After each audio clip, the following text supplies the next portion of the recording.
You're listening to Discography Discussion, episode 196, ZAO Revisited, hosted by Dan Terry. Yeah, whenever they start that burn it down and walk away stuff, it's like, no, that mic's not Dan's mic. That's my mic now. Like that.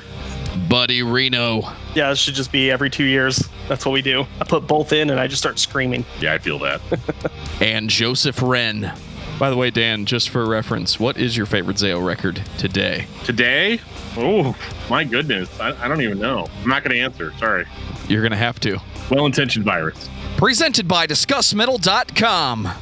And if your favorite ZAO record this year is the well-intentioned virus, then you are ready for this episode of Discography Discussion. I am Joe. That is Dan. That is Buddy. Just calling it like I see it, dude. You want to talk about ZAO again? We're going to talk about ZAO again.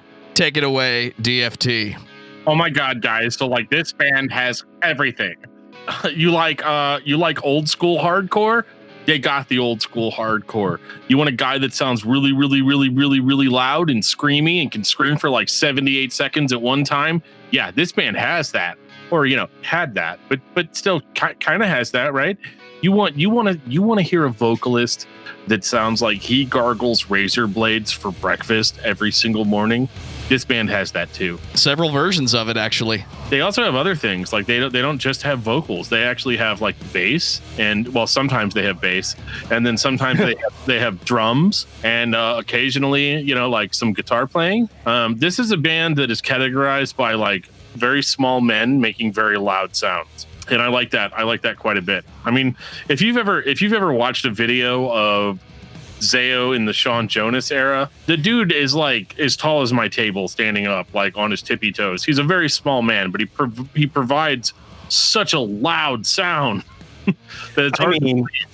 It sounds like an atomic bomb going off. Like, comparatively speaking, talking about how small this dude is.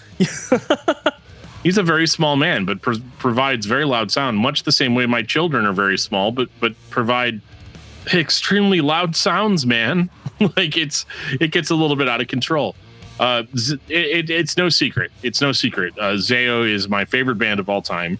And do I think that ZAO is for everybody? No, I don't think ZAO is for everybody, but I think that if anybody is correct, then ZAO is for them, like 100%. So we're going to get into it. And this time, instead of just fanboying out for an hour or 6 hours or something of that nature, I am actually going to try to be a little bit objective, much the way we would be on any other episode of this show. No, he's not. Well, I'm going to be. I'm going to be super objective. You just sit there and wait for me to hit the objectivity button. It's going to happen. What is the objectivity button? It's right here. It's in my beer. So, I'm sure it's in there somewhere. I just have to keep drinking until I find it. Yeah, but the more you drink, I think the more lovey-dovey you get, and so it's gonna be all ZAO's the best ever. Well, as we go on. It's always going to be ZAO is the best if you're talking to Dan. And I admit there are times I agree. Is ZAO the greatest metalcore band of all time? I don't think ZAO is really metalcore anymore. I don't even know what genre you can truly apply to the band in 2020, but they definitely had some progressions through the years, starting with hardcore that was very much punk-driven, thrash-driven. I think one of my favorite quotes of all time regarding the early years of ZAO was Jesse Smith on the Lesser Lights of Heaven DVD, where he talked about how the early records were basically rip-off Metallica, rip-off Master of Puppets, that sort of thing. But that's okay when it's the 90s and you're trying to play fast, power chord-driven metal with the voice of Sean Jonas over the top of that. Fast forward to the mid-2000s, they were basically just straight metalcore. Now they're just this dissonant onslaught of heaviness that is not for everybody, mostly because of Dan's vocals, but even now the instruments just start to sound dirty and they all go together and create these soundscapes of dirge. I love every second of it. And I'm amazed in 2020 that the band innovated and changed again. Soundscapes of dirge. I don't know why, but I feel like that needs to be the next album I release. Yeah, I like that phrase. Presented by discussmetal.com 2021. Soundscapes of dirge. Have Buddy do vocals on that one. I'm just gonna play keyboards. That sounds like a losing combination right there. That's the best naming convention, though. You get Doomhammer, Soundscapes of Dirge. It's so dirgy, I want to die.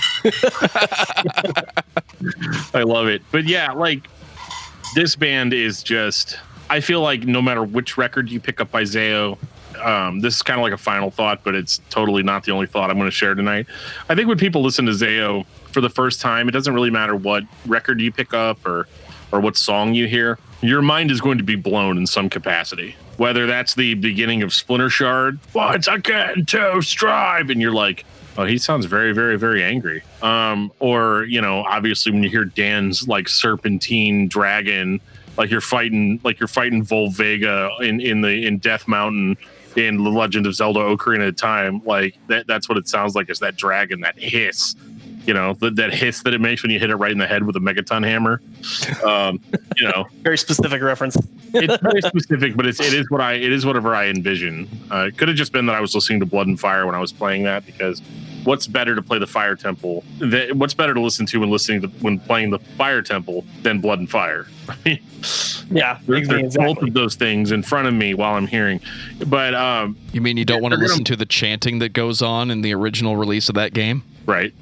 Well, they're not the band that, like, because everybody largely credits ZAO for being the creators of metalcore as a genre. They're definitely not the guys that created it. I think that, like most things, whoever created metalcore is probably some band nobody's ever heard of. You know, is probably the most realistic part of it. Yeah. And but they will blow your mind the first time you hear them in some capacity, and that makes them super, super noteworthy to me. And I would think to anybody else, because I remember being terrified the very first time I heard Dan's voice. I mean, how could you not be? You know, it's literally the scariest thing that you've probably heard up to this point. Because like I'd heard like tough guy hardcore bands and, you know, like your Jamie Josta, you know, stuff or whatever. But Dan's voice is such a defining characteristic of that band, and it is absolutely a. There are many. I can't even think of the word. There are many imitators, but nobody that can actually nail it the way that Dan nails it. Has that always been true? I think so. I mean, a lot of people think that like Jimmy from Haste the Day is probably the closest that we've gotten to seeing Dan, or to being close to what Dan was doing in ZAO. But even then, like, I still feel like it's different. I do think that Jimmy Ryan sounds a lot like Dan on the Trenches album. That's probably like the closest I've heard to where you can listen to that Trenches album and be all like, oh, is this just ZAO doing a Neurosis thing? You know, because it definitely sounds that way. And then of course I'm like, no, you idiot. They're not doing a Neurosis thing. They did that already. It's called Liberate te ex inference. And that record is so dirgy. I can't wait to get into it. Yeah, I feel that. We're gonna get into it. We're gonna get into it hard. But before that, we've got, you know, a little bit of our housekeeping that we do on each episode. Talk about some things. Yeah, well, we already talked about home maintenance, so you know why not? Why not a little bit of housekeeping? I cleaned my kitchen today, real good. Well, before we listen to Dan not fanboy out for the next 2 hours about his favorite band of all time, I'm going to take this time to say thank you to everyone for listening to the podcast. Thank you for listening and for subscribing. If you are not a subscriber, then you can find everything Discography Discussion at discussmetal.com. We're on Spotify, Apple and Google Podcasts, TuneIn Radio, Stitcher, iHeartRadio, twitch.tv/DiscussMetalDan for all your live streaming, gaming, and podcast recording awesomeness. So if you have an Amazon Echo or a Google Home, you have no excuse. Ask it to play the latest episode of the Discography Discussion podcast, and it will. We're also on Facebook and on Twitter at Discuss Metal. Be sure to like, favorite, and subscribe. It really helps us out. It lets us know you're listening, and now Dan is going to tell us all about 5-star reviews. Oh, let me tell you all about 5-star reviews. But you know, this is not a 5-star review. We got a review just a couple days ago, and this is from Pete Dunzo. He is not happy and is Dunzo with us. He is Dunzo with us. So gives us a 1-star review on Apple Podcasts. He says, I can't believe this is real. These guys say some of the dumbest things about music. that I've ever heard. So much so that I want to believe that this is a complete trolling, but I don't think it is. I think this is just a group of musically ridiculous hipsters with bizarre opinions. Avoid. Thank you for your opinion. Joe, are we hipsters? Let me check my fedora hat collection and get back to you on that. Are you currently wearing your flannel underpants? No, I'm not. I mean, hold on. Maybe I am. Hang on. Let me take a sip of my IPA just a second. Is that a local IPA? No, actually, it's a sellout IPA. It's a Elysian Space Dust. It's kind of my signature beer. I mean, is he talking about my beer tastes, or is it more like I don't know, like the unicycle that I ride to work every day? Because like I work in a yeah. I mean, because I work in an environment where, you know, I'm downtown and I serve people craft IPAs as a waiter while wearing a monocle, but I can't actually find my monocle right now. So I'm a little worried about that. Like I can't find my monocle anywhere, and I don't understand how I'm supposed to ride my unicycle. And the Monopoly guy. Well, the other day I couldn't find my Game Boy. You know, obviously Game Boy copyright 1989 Game Boy. Jeff's working on my Game Boy right now. Hey, y'all. Because I got to play OG Tetris on my OG Game Boy on my lunch break. But I don't think that makes me a hipster. Like, right? I mean, I think that makes you an old school gamer. Well, we had that discussion while we were at the CD shop the other day, you know, drinking some coffee. So. Oh, that's right. And I think there were some people reciting some poetry too while we were doing that, if I'm not mistaken. In all seriousness though, you know, thank you for leaving us a review. You know, like people were like, "Oh, I can't believe that somebody would leave a review like that." Well, of course they did. We asked people to leave us reviews. I mean, like it totally makes sense. I don't realistically expect everybody to agree with what my opinion is, or to even like the show for that matter. Really, what it comes down to for me is, number one, I'm glad you listened. I'm glad you gave us a chance. I'm sorry that our opinions seem to have upset you enough to a degree to go on the internet and say something negative about it. But I totally understand, because I also am a guy that goes on the internet and says negative things about things that I don't like. So, you know, I'm gonna say thanks for the review, and who knows, man? Maybe the future will give us a chance or not. But if you don't, that's totally cool. But in the spirit of what we're talking about here, let me just say that you can leave us a review on whatever podcasting app you're listening to us on. I don't think you can review us on Twitch, but you know, you can always try. Not really sure how that process works. But I mean, at very minimum, you can drop Dan a follow. So yeah, I mean, so just leave whatever kind of review you think we deserve, be that positive, negative, whatever. We will absolutely read it on the show, and it will be amazing. And in the spirit of listener feedback and all that good stuff, we got a YouTube comment. Now, this is really, really going back. A comment on episode 1 of Discography Discussion. The first ever release, Metallica. And I got to say, I absolutely love this handle on YouTube. So this comment is from the Hispandinavian. That's a name. That's brilliant. Yep. Hispandinavian says, I'm partial to the first 3 albums, talking about Metallica. They were my gateway drug into thrash and extreme metal in general. Like many fans, I'm guilty of having hated on Metallica for so-called selling out. Dude, me too. I totally get it. Like they're, like it or not, those guys are responsible for kickstarting the first thrash wave as we know it. Eventually, I was drawn to even more heavier bands like Creator, Sodom, Slayer, Exodus, etc., etc. Absolutely. And I definitely agree and really appreciate that comment. I also really appreciate you checking out episode 1. Like, way to start right at the beginning. I don't even know if you started there, but if you did, that's awesome. You've got like almost 200 episodes to go. So like definitely strap in tight, because it's going to go some crazy places. I mean, we're 200 episodes in, way better than we were. So I can only imagine. It's been probably since we recorded it that I don't even remember how that episode even sounds. Well, we're not quite 200 episodes in, buddy. That is coming very quickly.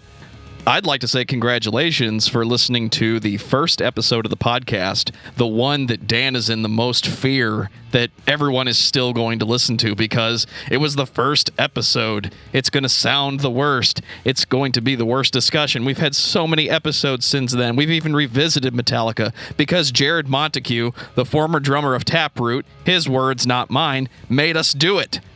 He did. He did make us do that. I remember that now. But, you know, I think it's fine. I think it's beautiful. I think it's wonderful. Here we all are. How y'all doing? Over on Twitter, Gaseous Clay said, is there any chance of a Candiria episode? I didn't see it in the list, but I've been wrong before. You know what, Gaseous Clay, I am not going to lie to you. Going to be real talk. We have not done a Candiria episode. So your eyes do not deceive you. We have not dove into the greatness that is Candiria. They are kind of a concept-heavy band, and, well, I'm just going to say it. I'm not that smart, and so sometimes it's hard for me to really absorb some of the great and higher concepts that Candiria is bestowing upon us. But never fear. Eventually, I will get around to it, and we absolutely have the band on the long list, so you can expect a Candiria episode probably sometime in 2021, if I'm being honest. I can almost guarantee it's going to be sometime in 2021. Yeah, I'm thinking like, what, February? Let's just make the schedule right now. Who even cares, right? Well, because I mean, in a couple of weeks here, we got Industrial December. So absolutely. Industrial December. I love it. I love it. I love it. Love it. I can't wait to talk about Godflesh. I just can't wait. It's like one of the best band names ever. Godflesh. And as we talked about on a Patreon episode that probably isn't even out yet, but so spoilers. We were talking about how we're going to be talking about God Lives Underwater, but like that's like about Poseidon, right? Like it's got to be. Has to be Poseidon, right? Why like, can't it be Aquaman? What other god lives underwater? But no, Aquaman isn't like Poseidon. Aquaman is King Arthur underwater. Oh. Yeah, absolutely.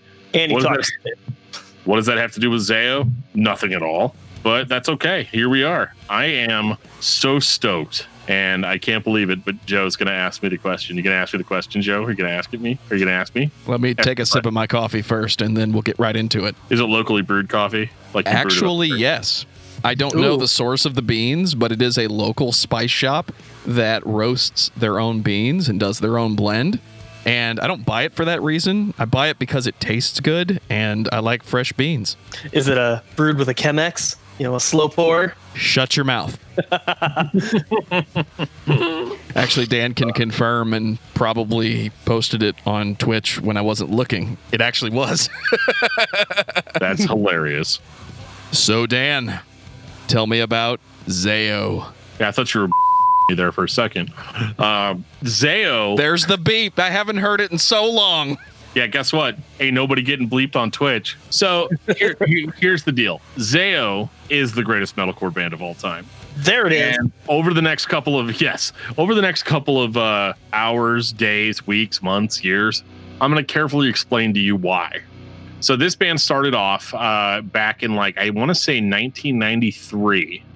There was this dude named Eric Reeder who felt compelled to tell people about Jesus Christ via hardcore music, super hardcore music. Now, Eric Reeder was definitely not the first guy to do this. There was some dude named Steve Rowe in Australia that, really took it too far in a couple places. But God rules. Obviously, ZAO was not the first Christian hardcore band, but for me, they kind of are. They're one of the first Christian hardcore bands that I really took seriously. Like just saying those words out loud, like back then, probably seemed like the dumbest thing in the entire world. Eric got together with some dudes like Jesse Smith, who, according to him, didn't really even know how to play drums before joining the band, but then just sat down and could just sort of play, which is incredible. And I mean, I have to believe him because nobody has given me a reason to not believe him. And then you've got a guy named Roy Gowdy, a guy named Mick Cox, and these guys were ZAO, and they put out a whole lot of demos, a whole lot of 7 inches that I do not have access to. At least I haven't had access to those songs until very recently. And no, I don't have the 7 inches, so don't send me a bunch of messages asking me to sell them because I don't have them. I'll take your money, but I will not send you a record. That's got you. Yeah, it's a got him. That's a got him. But I do absolutely think that their beginnings were so insanely good that I can't, like, I don't know, man. I absolutely just don't. I don't know. I don't even know how to explain it. I just don't even know how to explain it, man. I wish I had access to the early ZAO, whether it was living in that area and being able to go to those shows or at least listen to these early releases.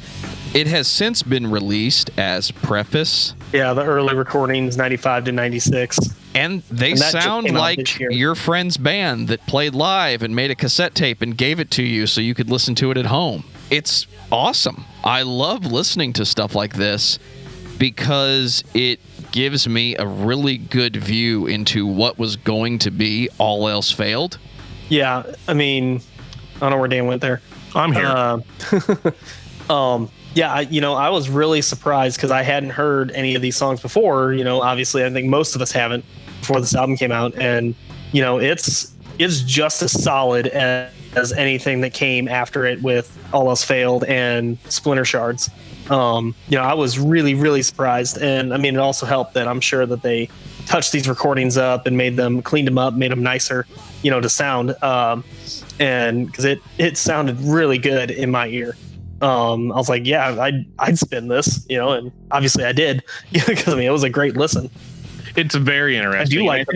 I do like that they included the song "Deep" twice. One recorded with Eric Reeder and one recorded with Sean Jonas, so you can kind of compare and contrast. Yeah, it's super interesting because I had never really paid attention to these recordings before. So I had them, some of them anyway, on a hard drive, probably on an old laptop somewhere, because I think it was on like hardcoreboards.com or something along those lines. It was a whole message board dedicated to ZAO, and people would share old recordings, old MP3s, the stuff you couldn't get a hold of.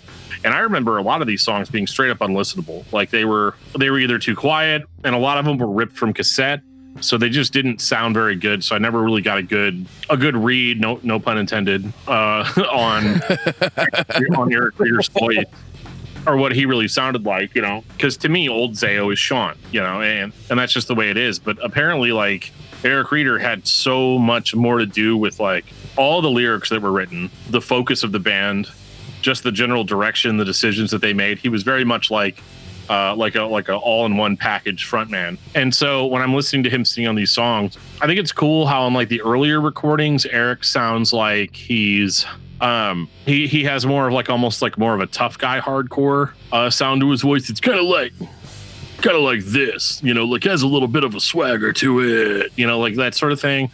Yeah, it's not really quite like screamy yet. It's a little more hardcore punk. Yeah, like definitely got 2 feet planted in hardcore at that point. Well, speaking of feet, if I had to explain it in a really good way, I'd say he sounds a little bit like Mike Porter from 6 Feet Deep on this, and it's a very very similar. And I know 6 Feet Deep was around at the time, so it's not crazy to think that might have been an influence. Could be totally wrong. Have to have Eric on Discuss Metal sometime and hash some of this stuff out. Please have that be a thing. I think I can make that happen. But I think that it was one of those. I think it's one of those situations where he was absolutely the band leader, and he wrote a lot of the lyrics. I know a lot of the lyrics, even that were on All Else Failed, that were sung by Sean, were actually still written by Eric Reeder. So it's really cool kind of hearing some of the, because I feel like there's parts of that song, I think it's called like Nobbin. And like, obviously that song has like a few parts in it that went on to be other ZAO songs. Like I think there was a part in it that went right into Exchange.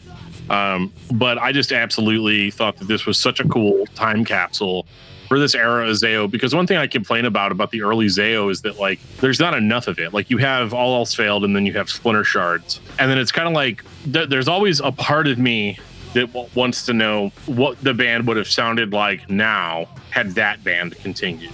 Yeah, I'm really curious about that, because they were definitely in that excuse me, they were definitely in that realm of hardcore. So like, I'm pretty positive they wouldn't have ended up in the direction that they did. I wonder, maybe they would have, probably transitioned more in.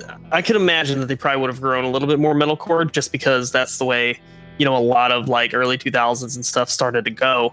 But they were very much like hardcore, singers and stuff like that. So I can't imagine it going as deep into metalcore as ZAO eventually went. Yeah, absolutely. And I think that like it's interesting too to hear. So Sean Jonas did an interview on Brian Patton of As the Story Grows. He did a podcast interview. And basically Sean said like even whenever he was like doing those final tours with ZAO that like his voice had started to get much deeper and much more like growlier, because like he's more or less kind of like high pitched on those early recordings. And I love that. I love that sound. I think it's very unique. But he was talking about how he had gotten deeper and deeper and deeper. And so that always answers the question of like whenever Sean reemerges in Symphony in Peril a few years later, he's like an absolute beast. Like just like so deep, so guttural. So I mean, maybe that's the answer. Maybe Symphony in Peril is what ZAO would have become if Sean Jonas would have carried the band forward, But that's what's interesting, because like you listen to that Symphony in Peril record and you hear influences from the later ZAO in there. So like it's such a weird sort of time paradox, I guess. Yeah, it's like ZAO ended up influencing itself, because I mean, when they come out with Blood and Fire Bring Rest, that we're getting ahead of ourselves a little bit here, but it affected, I think, music in general in such a grand way that I think we probably won't ever really know, because ZAO's always been that band that was too Christian for the non-Christians and too non-Christian for the Christians, but there's always people who still listen to them and drew influence from that. I think that's pretty clear from many different genres of music. Yeah, dude, I totally agree. But yeah, to get back to this first, it's not really their first record, but this preface album, it is really cool hearing Eric's voice singing those songs. I think he sings them with because I think Sean sounded passionate like as could be, like he wrote every word, but Eric really sounds like he's feeling it. Everything that he screams, like he sounds awesome. Like I think that like if Eric had been the singer on Splinter Shards and All Else Failed, I probably would still feel the same way about the band as I do now, and I could totally understand why they pulled Sean in whenever Eric quit, because the vocals on the earlier demos sound like a little bit deeper, a little bit more tough guy hardcore. But then like by the time you get to this song, I think it's called Security, Eric sounds a lot like Sean as it goes. He starts doing that higher pitched like scream, and he starts sounding a lot more like Sean Jonas.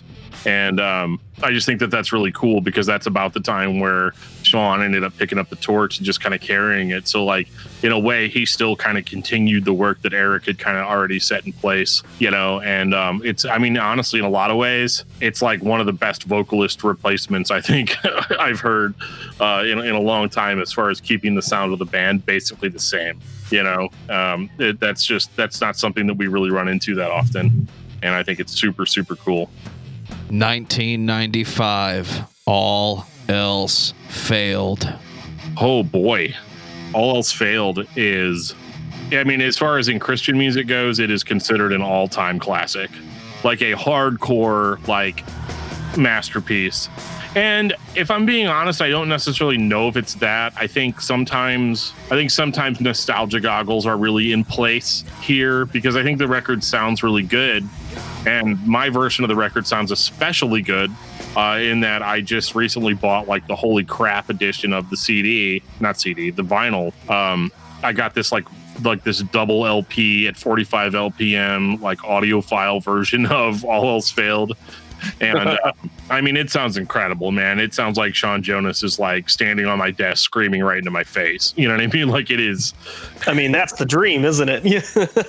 That's what you want, right? Like when you're listening to this, you want ZAO to be playing your basement show, and they bring it on this record. All of the songs that you've heard on the demos, at least most of the content ended up being recycled into All Else Failed in some way, with some newer stuff thrown in there. And Sean Jonas' vocals are desperate. They're extremely passionate, super in your face. This is the most Christian version of ZAO, without a doubt. There's no second guessing what this band is all about, and why they're there and what they're there to do. I mean, some of the songs are all-time classics. The song Resistance is still like one of my favorite songs of all time.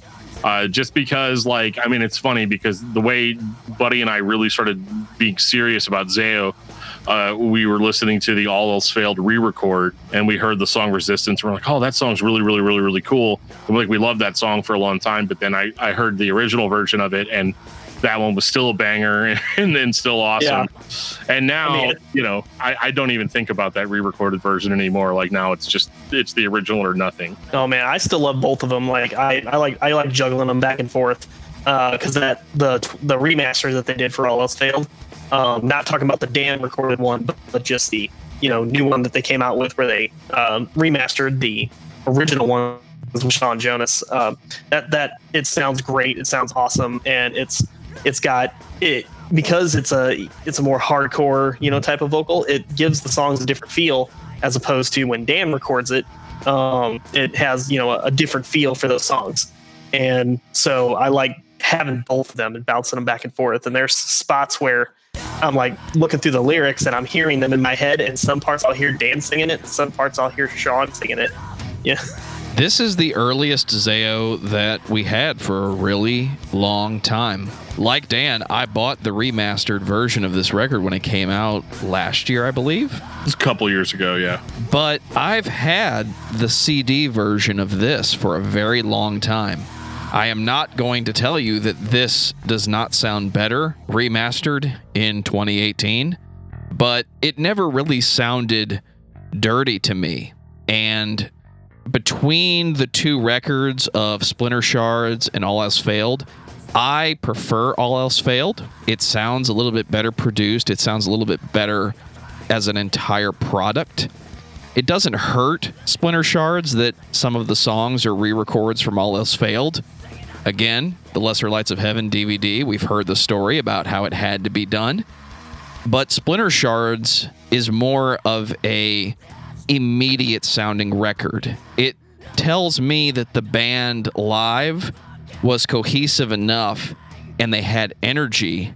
All Else Failed is just the first time you heard ZAO on the recorded media. Sounds like the 90s. It sounds thin, but it has the punk rock charge, the thrash influence charge. We're just stomping forward. It just happens to have Sean Jonas barking at the microphone like no one ever has. To me, it's one of the best starting points you can have in a discography, and it wouldn't stay like this for very long. No, it wouldn't. And I think you're right. Like there's times where I'll go back to All Else Failed because like I love Splinter Shards, which, we'll get into. But like All Else Failed sounds a little bit cleaner, I think, than and of course this could just be me hearing the remasters. Maybe it wasn't that clean. I unfortunately was never able to obtain a copy of the original CD release of All Else Failed, so I don't really know what to compare it to. But as far as what I've heard, it just sounds a little bit cleaner. It's not all beefed up, and I really enjoy it. Yeah, really enjoy it. Nope, I lost my train of thought. It's gone. Well, yeah, like so I really enjoy it in the sense that like it's super, super heavy, super aggressive, but like the band also isn't necessarily as tight as they would become. And so it adds a certain level of like not consistency, but like originality to it. Like there are parts that are a little bit sloppy, especially on some of the songs where you'll hear them re-recorded for Splinter Shards later on. They're a lot tighter on Splinter Shards. This one's a little bit looser, but I think that also makes it a little bit more hardcore, a little bit more punk rock. Yeah, and I think something that was also different about them is that you go back and hear a lot of like, hardcore from the 90s and stuff, and it's all, in your face, hard driving constantly. But ZAO wasn't afraid to, stop and slow it down and put in transition pieces, or things like that. And it made those other parts punchier and other, hardcore bands really weren't doing that very much. And I think that's also because, the guys in ZAO were probably better musicians than the average hardcore band, I would imagine. Because to basically let go of the power chord and play some, softer, more intricate bits, take some talent. So I think that also showcased how good they were. Are we ready for the Splinter Shards?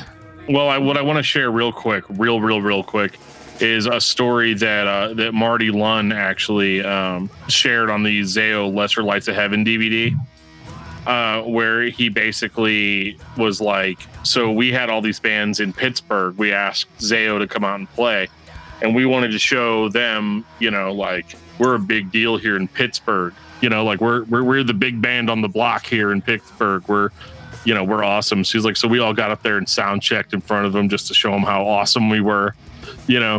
He's like, and then ZAO got up and absolutely blew every single local band completely out of the water.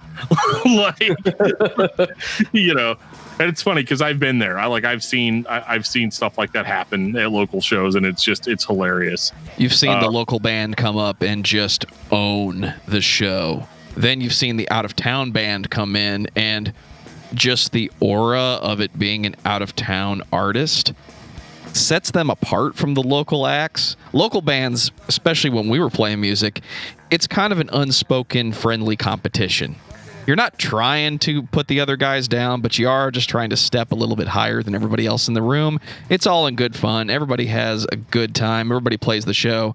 But then you have the out-of-town artist that comes in, and they have a reputation that may exist in the general populace. It may exist only in their head. But something about that band coming to your town, they just have an aura about them. And I have no doubt that ZAO getting up there doing something that nobody else was doing was met with the same, oh, shit, we're on a different level than they are, and we are not that high in the hierarchy tonight. Yeah. I mean, I've been that local band before. They watched the out of town band just totally be amazing, and it's very, very, very humbling, like, for sure. 1997, the Splinter Shards, the birth of separation. Oh my goodness! I mean, what else? Banger. What else is there to say? Once again, too strong.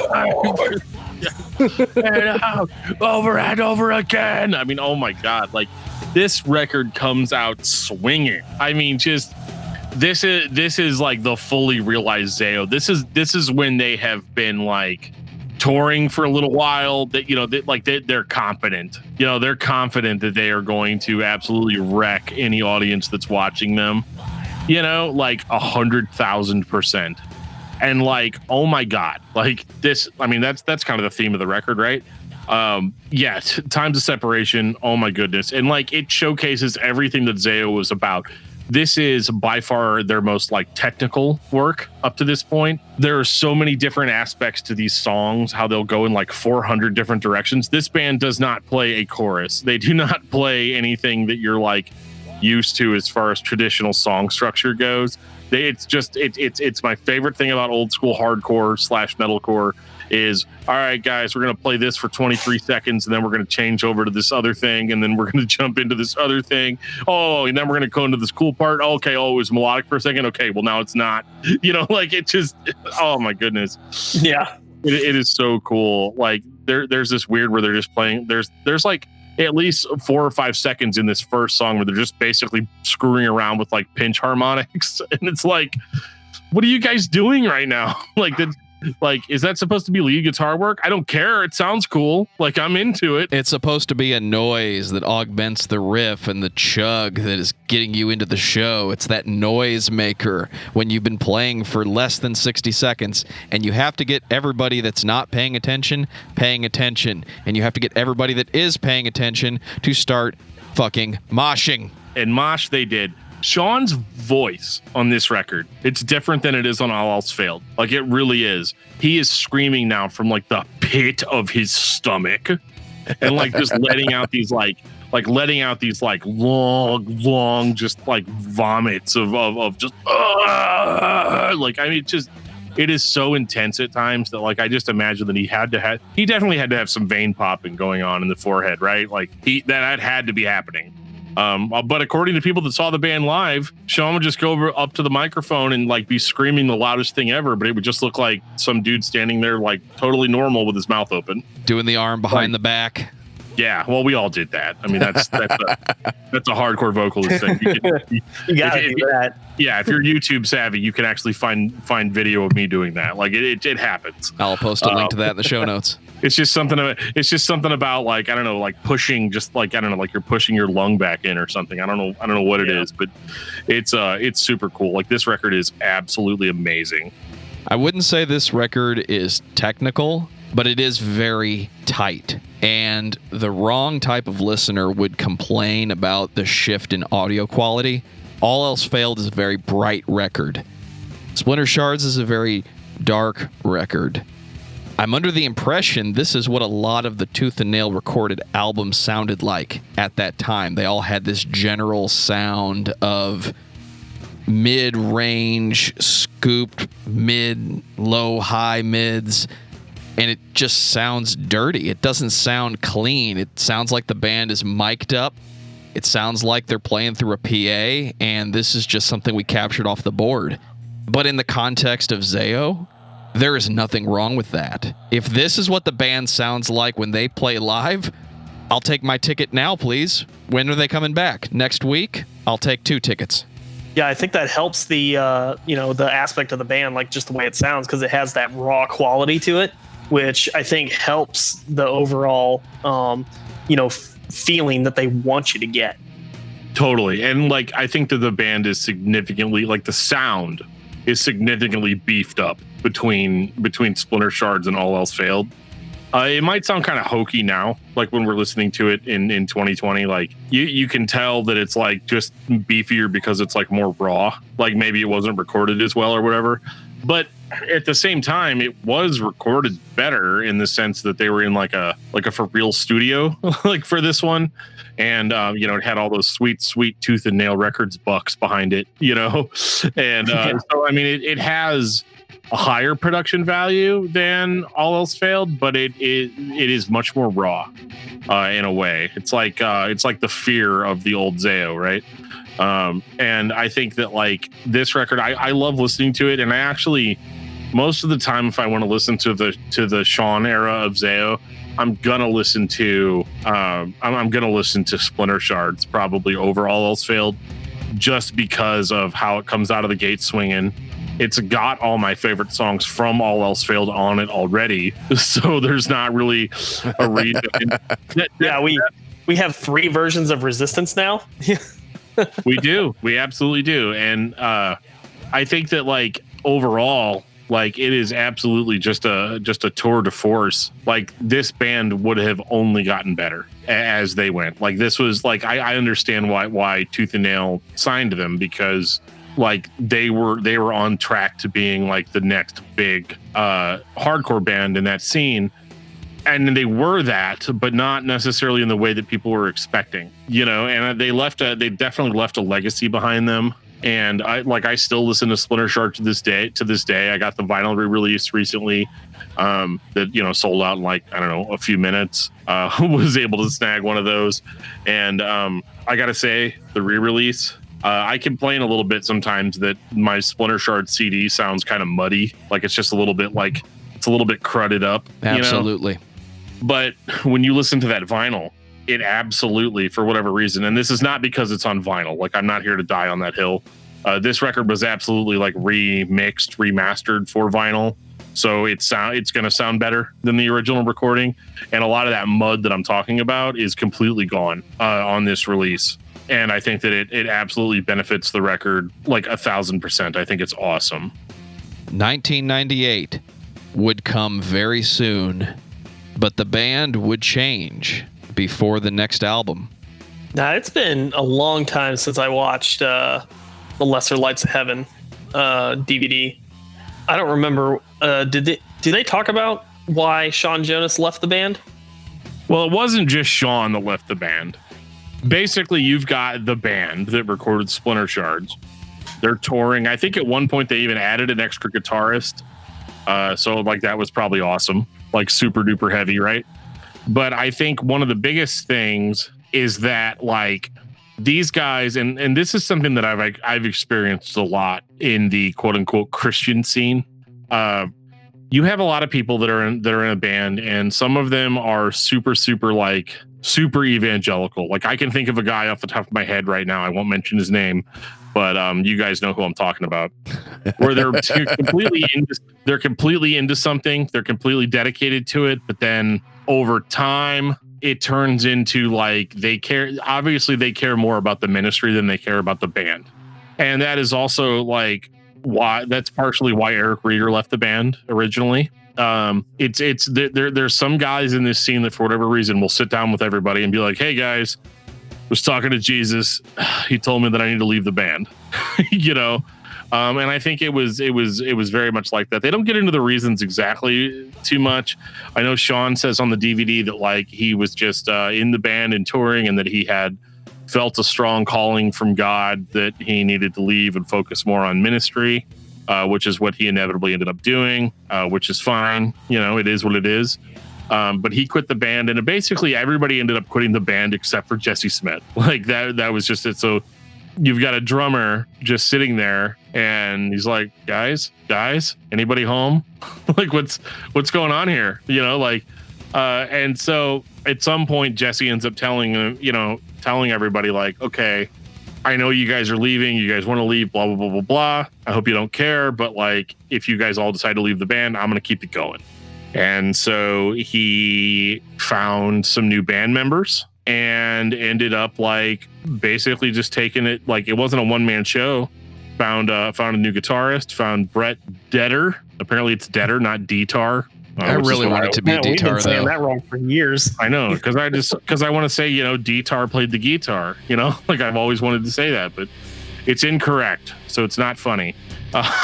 But like he gets Brett, and then they ask Dan to be in the band, and Dan pretty much says like, I'm not going to be in the band unless Russ is in the band. Not all that different than the way me and Joe have done everything our entire lives. I remember a long time ago, many moons ago, Buddy and that guy that I was talking about earlier asked me to be in a band, and I was like, yeah, I'll be in the band, but I'm not going to be in the band unless Joe's in the band too.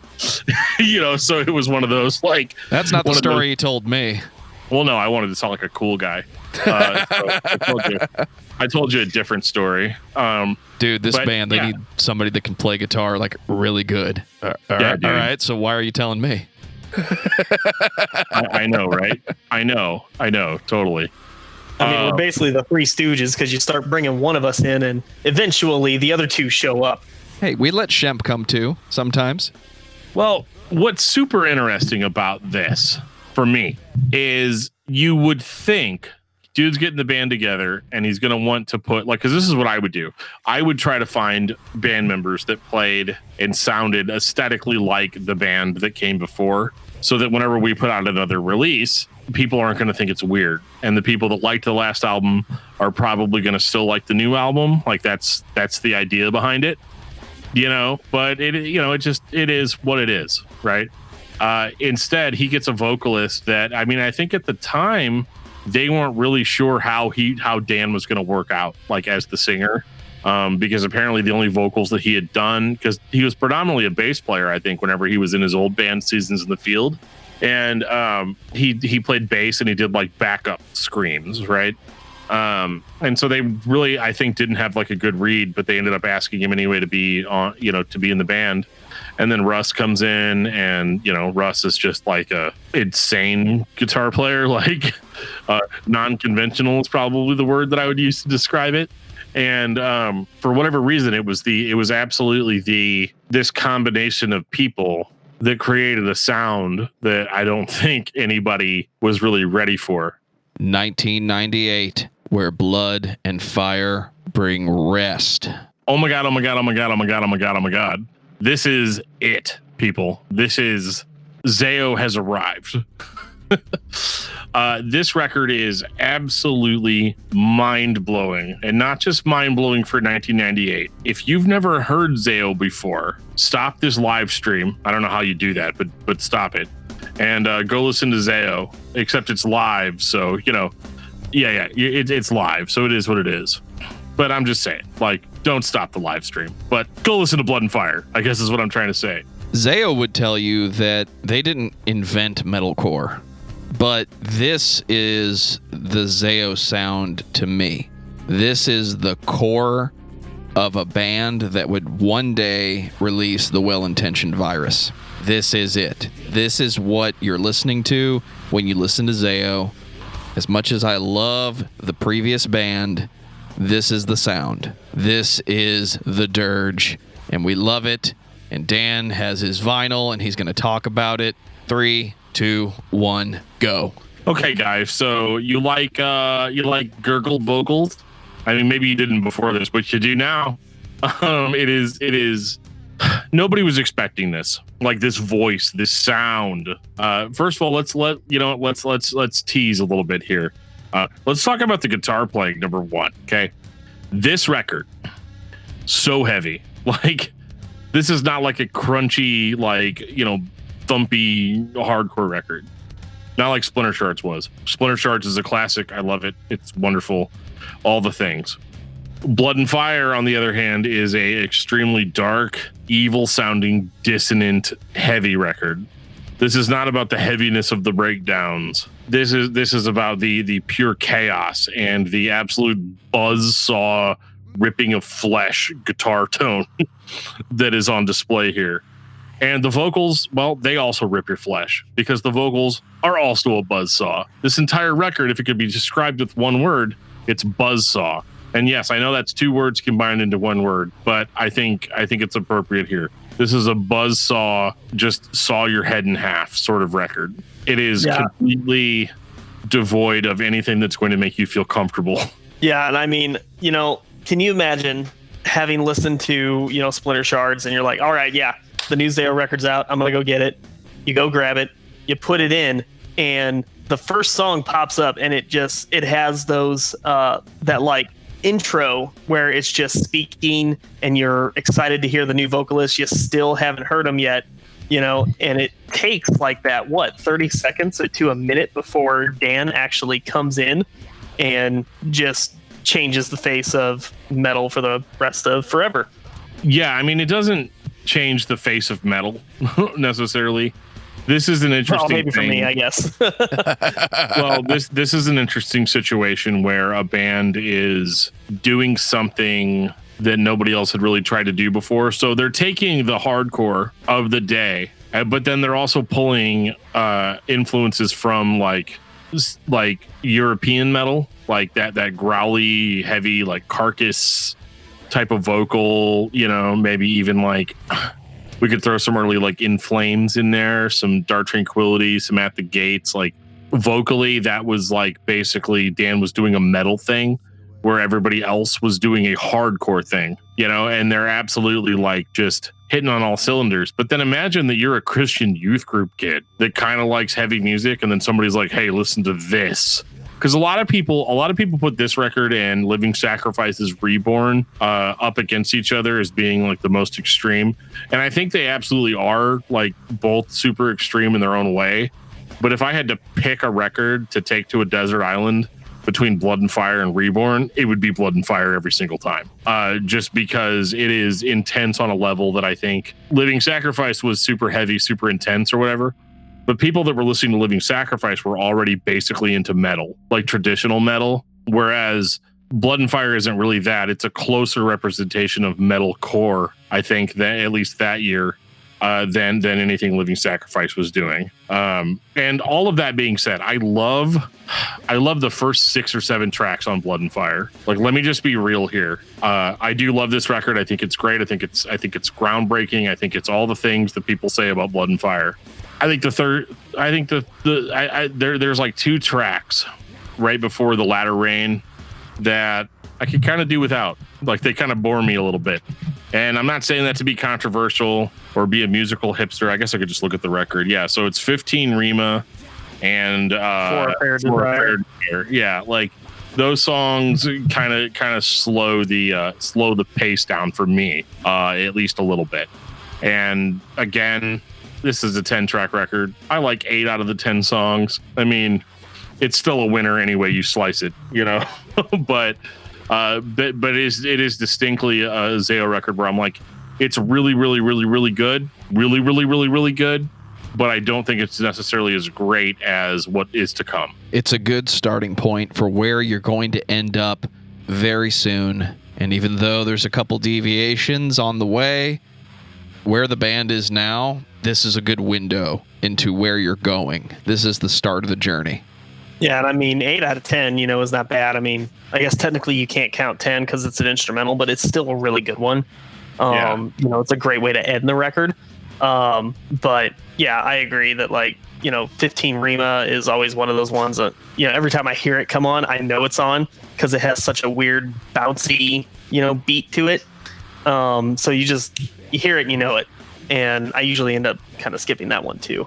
For A Fair Desire, I don't end up skipping too much. I still like that one, but yeah, I agree with the latter half of the record is not nearly as strong as the first half. I'm going to pause real quick and respond to Twitch and just say hello to Daygore. I'm glad that you're joining us on this journey through ZAO tonight. I appreciate it. I love that you're watching it. Let me know if we say anything totally off base, because we're probably going to at some point. Oh, it's Josiah Heiberg. Never mind. Screw him. No, I'm kidding. Josiah, you the man. You're the man. Josiah has been listening to this podcast for a very long time.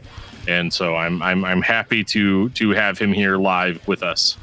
1999, Liberate te ex inferis. Bro, it's like Save Yourself from Hell, right? So it's like still Christian, right? Right, guys? If you believe the record label who modified the presentation of this album, this is some Dante's Inferno, multiple layers of hell thing. I mean, it's got clips in it from Event Horizon, and it is a dark, dirty, dirge-sounding record that has some really cool songs. Savannah is in here, Autopsy is in here, Skin Like Winter is in here. There is no reason why you would ever have clapping on this type of metalcore song, but ZAO has it, and it's amazing. It works so well. It's weird how it works, but I mean, we talk about how where Blend Fire had that buzzsaw sound. This, I think, amps that up to an even greater degree. This is a buzzsaw inside of a sawmill with other saws running around it, and you're trying to pay attention to the log passing through, because we got to make sure that edge is just perfectly skewed, because it's ZAO. It's not going to be a straight line. It's going to take some turns. It's going to turn left enough times to turn right. Yeah, I mean, when you start listening to Savannah, when that track kicks in and the guitar tone starts happening, you can feel how sharp that sounds. It's such a great guitar tone. And if I'm not mistaken, this is when Brett Detter, we saying that right? He had left from the band when Blood and Fire ended. And so this is now Scott Mellinger that has joined at this point. Yeah, so Brett's gone on this record, and you get Scott in, and again, a huge sound from a small man, and I love it. I love it so much. So Scott brings to the table. And I'm not making fun of Scott. It's just funny. Whenever we finally met up in person, I was like, oh wow, okay, he looks taller on TV, right? It's the Sylvester Stallone. He'll still kill you, but smaller than you thought. Same with Bruce Fitzhugh from Living Sacrifice. I did not think I'd be taller than that dude, because I just imagined that he was 12 feet tall, and absolutely made a radiation. Yeah, was gonna eat me alive. Yeah, Scott's in here, and so what you get with Scott is a much more sludgy kind of Neurosis type of sound out of the band. And can confirm that it actually was Neurosis, because we talked with Scott about Neurosis on this podcast, and we tried to keep it about Neurosis, but it ended up being mostly about ZAO because it's discography discussion. How you doing? In case we've never met, but I can absolutely say that his addition to the band is absolutely critical to the band's sound. I think what Brett did on Blood and Fire was cool. But in Scott's own words, a lot of the weird, crazy, chaotic, dissonant stuff was all Russ. And that is Like a point I want to get out of the way right now. I know ZAO historically is a drama-laden band. It seems like drama always gets a hold of ZAO, and it's not their fault. It just seems to happen. And there was a time where a lot of people, and I'm sure it still happens, were saying that ZAO sounded the way they did on Liberate because Brett basically wrote all the songs on Blood and Fire. And talking to Scott, we've gotten clarification, and I definitely don't want to get into who did what because they've never told us who did what. But according to Scott, that sound that everybody attributes to these early records, that dirgy dirtiness, that conflicting guitar chords that go together and move in different directions, a lot of that was Russ's influence, and that makes sense because Dan, the way he applies his vocals to these songs, it sounds like he came in with Russ, which is actually what happened, and the sound of the band changed. And moving forward, when Scott and Jesse wrote the records together, the sound changed again. And now that Russ is back in the band full time, the sound changed again. So it makes more sense to me as a listener looking back on it historically where those influences came from, but I don't care. The record sounds great. I don't care who said do what. The records are great, and Liberate is the logical follow-up to the previous album. It's dirty, more. It's dirgy, more. It's a pain to listen to the first few times you listen to it, and you love every second of it because the songs are tight, the riffs are tight. It makes you feel uncomfortable, but not like listening to grindcore. I think it's pretty key too, noting that like a lot of the dissonance and stuff comes from Russ because before I really like completely paid 100% attention to like who's in the band, when and where and why, I would pick out like what my favorite albums were, and coincidentally they all happen to be the ones that Russ was involved in. Is typically the albums I end up enjoying. So that might be something that as you start going through listening to all these albums, you'll pick up on different things, and maybe that'll stick out to you. Yeah, I mean, you end up liking a lot more Russ than you thought that you liked. You know what I mean? Like that you didn't really could attribute to one person. But I think it makes sense, like because obviously these guys had a for Neurosis, because you can hear all of that. There's a sludgier mood. It's a darker record than Blood and Fire. It's not as hopeful. And I think that like there's something that you brought up on the original ZAO episode, buddy, that I actually am a big enough nerd that I listened to before we did this one to make sure we didn't just have the exact verbatim conversation that we did before. But like basically like this record makes so much sense in the context of ZAO as far as having like that metal scraping on metal sound. Yeah, of the guitar tone. It is so like unnerving to listen to. It's like Freddy Krueger following you around, or if that's not copyright safe, it could be Scary Terry, right? But like, I mean, it's somebody chasing after you and scraping a metal object, against a wall or another metal surface or something. It's creepy. This record creeps on you. You don't know how right you are, and I'll be happy to demonstrate the next time you're in studio. Your guitar sounds a very specific way. If you swap out flexible picks for hard plastic picks for, steel cut picks, you get a sound that cannot be replicated with effects. And clearly whoever mixed this record just had that dirty sound in their ears and they liked it. But yeah, it's a real thing to have metal scraping on metal and create this just disgusting saw-laden sound. The sound clips, the movie clips from Event Horizon on this record add to the level of horror that's going on anyway. I mean, this record starts off with like a very somber intro track, which is funny because like I usually hate intro tracks, and I'm like, oh yeah, well, way to pad the album out to get to 10 songs, buddy. Not you, buddy, but the general buddy. But like General Buddy, absolutely reporting for duty. But like I do think that like this band wanted to be Neurosis really bad. And they got away with it because a lot of like their Christian audience at the time hadn't really heard Neurosis, like they weren't listening to it because like I bought into it like hardcore as like a guy that listens to Christian hardcore and metalcore and stuff. It's like, this is like the most original thing I've ever had. And it changed me. And that's still very much true. What's funny though is like it still hadn't caught with us yet by the time this one came out. We ended up jumping on the bandwagon a lot later, but then once it sunk its teeth into us, we went back through.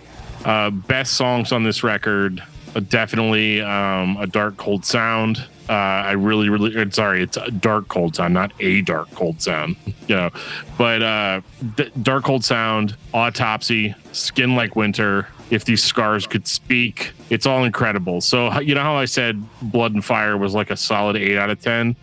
Liberate is basically a solid 9 out of 10 for me. I even like the creepy outro track.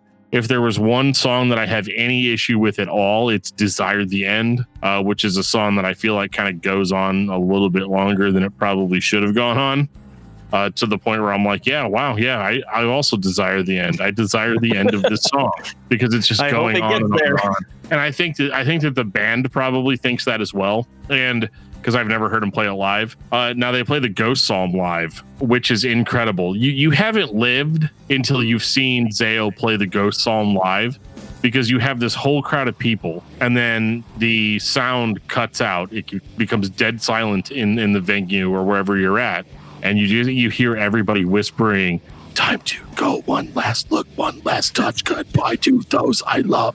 Like it is a spiritual experience. Like it really is. And lately when they've been playing live, I know Jeff has been like actually adding, he has like a sound clipboard similar to what Joe has going on, where he can play the actual sound clips. So like I remember seeing them play that song. They played it as the encore at a show I saw them at in Indianapolis. All the lights in the venue went out. It went dead silent. And then you just hear, "You want to make a deal with the devil?" And then the place just literally explodes. Oh man, that would be so awesome. Yeah, it was one of the best experiences. Like it, because up to that point I was like, man, I drove 5 hours. This better be awesome. And of course it was. I mean, it was absolutely worth the 5-hour drive. Like 10 out of 10 would do it again. Oh man. Yeah, and you can't forget Savannah either. I mean, because that just comes out of the gate swinging, just like, what was it? Splinter Shards, does as well. Time of Separation. Yeah. Yeah, Times of Separation. Yeah, just right out the gate, just starts wailing on you. Well, it's sort of out of the gate, right? Because you've got that intro track beforehand, and then but it builds up so perfectly to it. It's like the Grim Reaper is leading you through the gates of hell, like by the hand, like you got that bony hand on your hand. It's genuinely creepy. Yeah. And I really, really love hearing those Sam Neill clips from Event Horizon, where he's just like, "You know nothing. Hell is only a word. Reality is much worse." Yeah, like I'm nerding out, but like, oh my god, this record is incredible. Yeah, we picked up Event Horizon and watched it because of this record, because we hadn't even heard of it really before this album, because we're like, where are these clips from? Arguably not as good as the record. Definitely. It was still a good movie. I can see why they took a lot of influence from it, because it's a pretty neat concept. I mean, I'm a big, like space nerd anyway, so anything where horror movies or something that happens in space, I'm all about it. So did you say space? Space! Because man, I love space. I love space so much. We forgot to mention in the Blood and Fire talk, but like we also watched The Prophecy. Oh yeah, because of that. Yeah, because of that. Because of the ZAO clip. Like, I remember the first war, the way the sky burned. Also, a movie that was not nearly as good as the record that the clip was on. Yeah, absolutely not. But it may have the best portrayal of Satan in any film. Yeah, and I think Christopher Walken was in that movie, right? Yes, he was Gabriel. Yeah, he was. Yeah, if you were Soul, where would you hide? Yeah, I get so much shit for saying that is the best Satan because dude does exactly what Satan would do. If he can't fix it, he comes to Earth. He says, help me get rid of this. And then as soon as his problem is resolved, he immediately looks at the people and says, I want you to come with me. Right. Like, that's exactly what he would do. Well, before we move on to self-titled, there's two more things I want to talk about with Liberate. One is that, I was talking to Jeff relatively recently, and he was telling me, not Discuss Metal Jeff, but Jeff Gretz from ZAO, and he was telling me that, like, so for the Liberate stuff, right, he said, like, he was like, the label complained because Jesse Smith had some, like, pinup girls tattooed on his arms, and it was there for the promo shots or whatever. I mean, they're tattoos on his arms. They just are what they are, right? And they took all these press photos of ZAO. ZAO showed up for what they thought was a press shoot, and basically Solid State was like, okay, great, we have all the pictures that we need. So they just made the pictures like the liner notes, and the band didn't even really like know that was going to happen. So it's funny that the label complained about the pictures in the liner notes when they themselves are the ones that made the decision to put those pictures in the liner notes. Like, the band had nothing to do with it. They also had nothing to do with the Dante's Inferno theme that was thrown into the liner notes for that album. Like, they had nothing to do with any of that stuff. But Solid State just did it themselves, and then they bitched about it later. That's so stupid. That's like that meme where somebody's riding the bike and then they stick into their tire and fall over and go blame something else. Are you ready to burn it down and walk away? I am, but I have one more point about Liberate because I just can't get off of it. This Blood and Fire was pretty much the last, like, Christian ZAO album, and that's something that I don't think a lot of people talk about. There basically is no hope in Liberate. Like, no. Oh yeah, no, you're just gonna die. You're gonna die, and maybe you'll go to hell, maybe, if that's real. But, like, this is where the band moves away from the whole Christianity aspect. And I know that was the scene that they were in at the time, but I will say that, like, I think it was a good change for the band because I don't know how long they could maintain that with the Blood and Fire sound. And I don't think that anybody should be obligated to sing about a specific subject because that's what people want. I think that's the biggest difference between the Eric Reeder, Sean Jonas era of the band. Those guys wanted to talk about Jesus. They wanted to talk about the Bible. And that was the driving force behind their band. And there's nothing wrong with that. Like, I fully believe that you should always talk about what you feel and always talk about what you believe and talk about what's important to you. I definitely don't think it's a good idea that if that's not where your heart is, to fake it and throw it out there, because in a way you're actually creating more disrespect and you're basically shitting all over the original band's legacy by trying to continue it but not having your heart in it. So my hats are off to the dudes in ZAO for being like, okay, we basically became a different band on Blood and Fire anyway, and then on Liberate they become a different band. Yeah, they follow it through. Yeah, and so I appreciate that. And I have to be honest, like, growing up as a quote unquote youth group, like, Christian hardcore kid, I had a lot of trouble dealing with that for a while. I had a lot of trouble dealing with, like, oh god, they're not Christian band anymore. And then you say all the dumb things that people say, like, well, they're still, like, the singer's a Christian, so it still counts or whatever. And it's just funny, like, looking back on some of that stuff and realizing how dumb it was. Like, do you like the band? Yes. Okay. Are you only allowed to like bands that only talk about things that, like, conform exactly to what you think? I mean, yeah, I guess. Like, I don't know. It's just it all seems very cyclical, and it just always bugged me that people would, because this band, which was a completely different group of guys back in the mid to late 90s, talked about a certain thing, that now you're expecting this new band of different guys, same band name, but you're expecting them to conform exactly to what the originals did. And I don't know. I think it's a fallacy. And I think that it's important to note that ZAO really hasn't been a Christian band, so to speak, since Blood and Fire.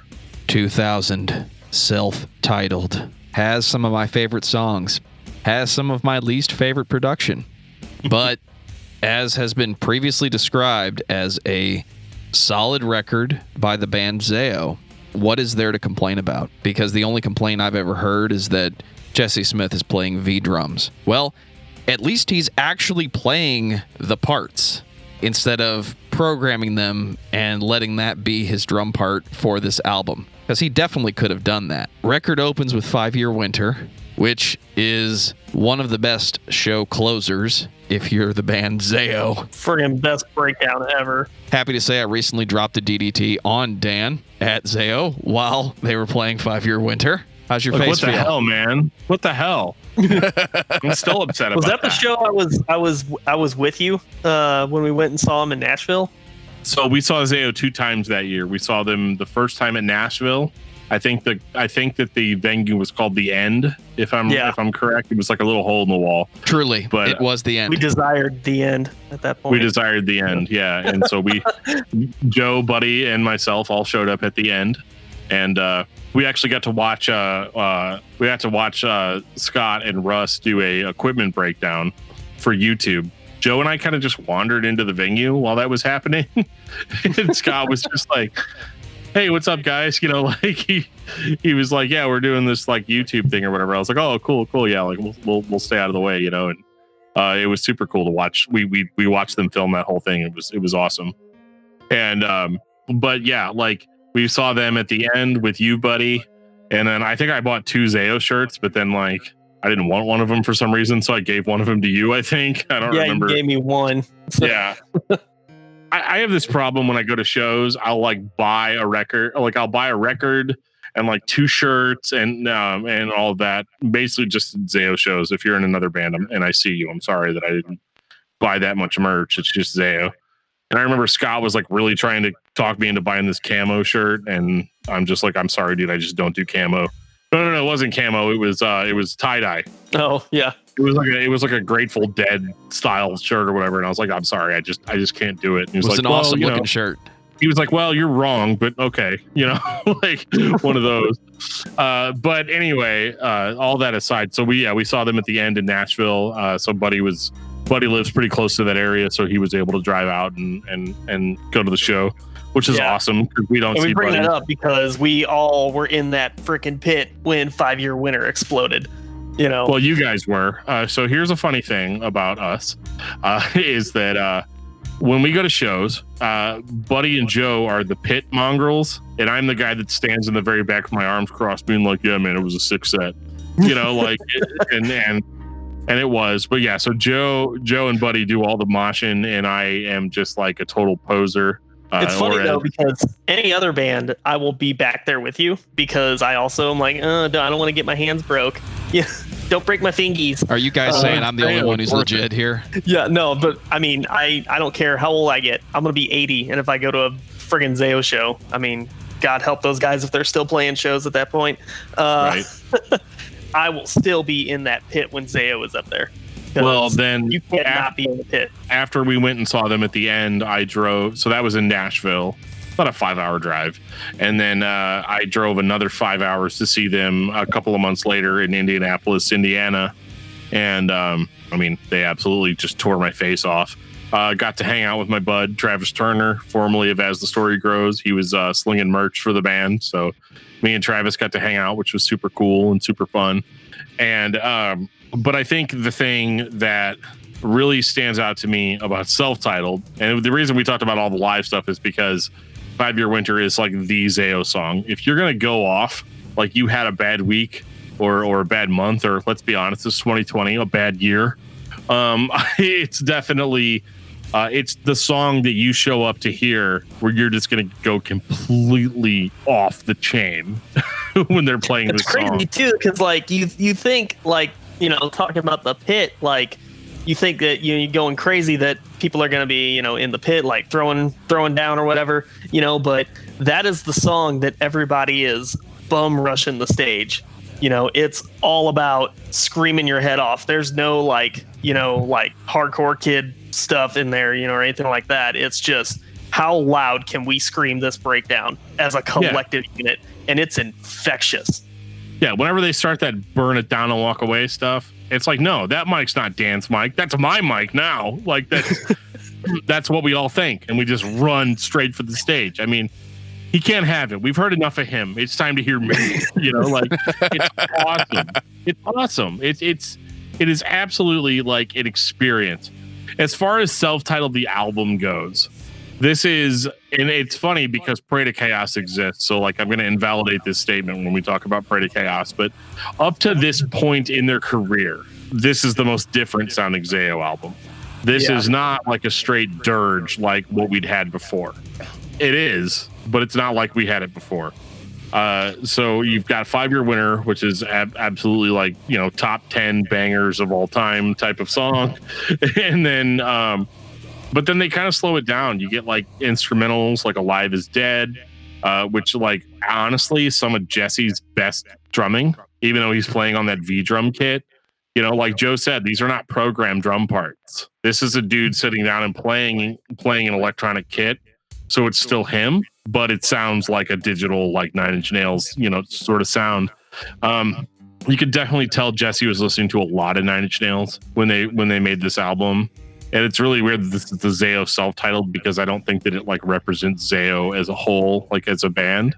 The record is actually called self-titled. Right. So there's some irony there. There's some artistic probing is what I'm going to say. It's like they're poking at the audience for thinking that the album is called ZAO, so it's the definitive ZAO. No, they called it self-titled because they're trying to mess with your expectations. And for better or for worse, I think it works. I think the record is just as cohesive as Liberate and has interesting ideas in it. I would like to see what happens when ZAO tries to incorporate more of these industrial type elements, not necessarily with the remix EP that we get a few years later, or I guess it's more than a few years, but like Alive is Dead, just the way they use polyrhythms, very simple in the melody and in the beat. I would love to see Jeff Gretz go full Neil Peart and put a digital kit up behind his drum set and just bust into the solo that is Alive is Dead. Because dude could pull it off. Easy. Absolutely. Alive is Dead. I actually really love that song. And if it wasn't like, seriously, like if it wasn't like copyright or whatever, like if I wouldn't get DMCA'd like immediately, that would totally be like the only song I would play on loop, like behind my Twitch streams, because it is just so awesome. Because you've got Scott's heavy melodramatic guitar tone going on the whole time. Like Scott is absolutely a powerhouse as far as being able to create mood. Yeah, with the guitar tone. Like he really, I feel like he's that dude that sits there for like an hour picking out like the exact correct sound.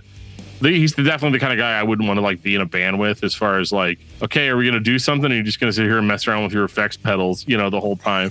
Hey, and he's gonna Scott has more than 2 tones. Oh, that's a low blow. We make fun of Buddy all the time because we used to play live with our old band, and he'd tell the sound guy straight up. He's like, I got 2 tones, okay?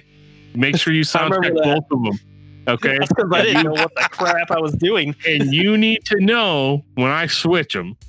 You need to know, okay?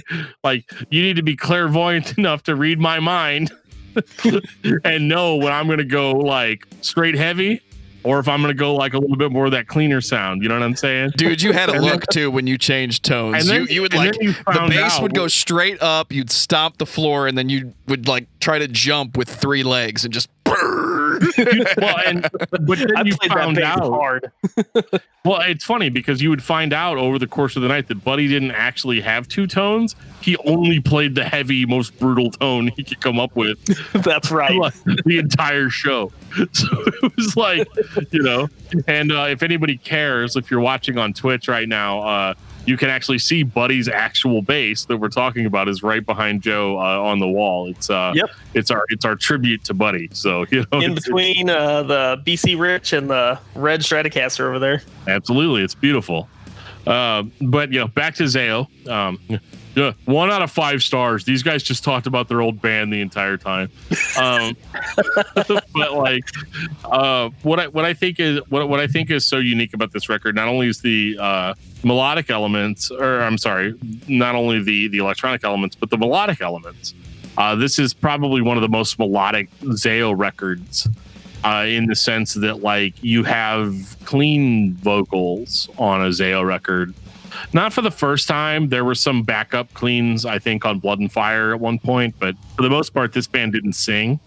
And you've got songs like Witch Hunter, which as far as I know, is basically just Jesse like whispering the entire time, which I thought was cool. Whenever I'm feeling particularly angsty and I'm listening to Witch Hunter, I'm thinking, you think you know me, but you don't know anything. You know, like it's one of those, when I'm feeling particularly like a teenager, I like listening to that song. But then you've got like songs like The Dreams That Don't Come True, which is actually like Dan singing.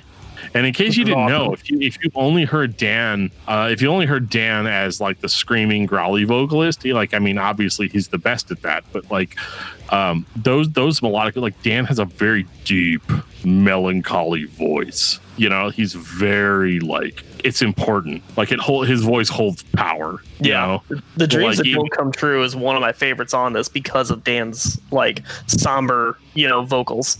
Dude, it absolutely tears me to pieces. That song does. Like, it's just it's so dark, but it really is.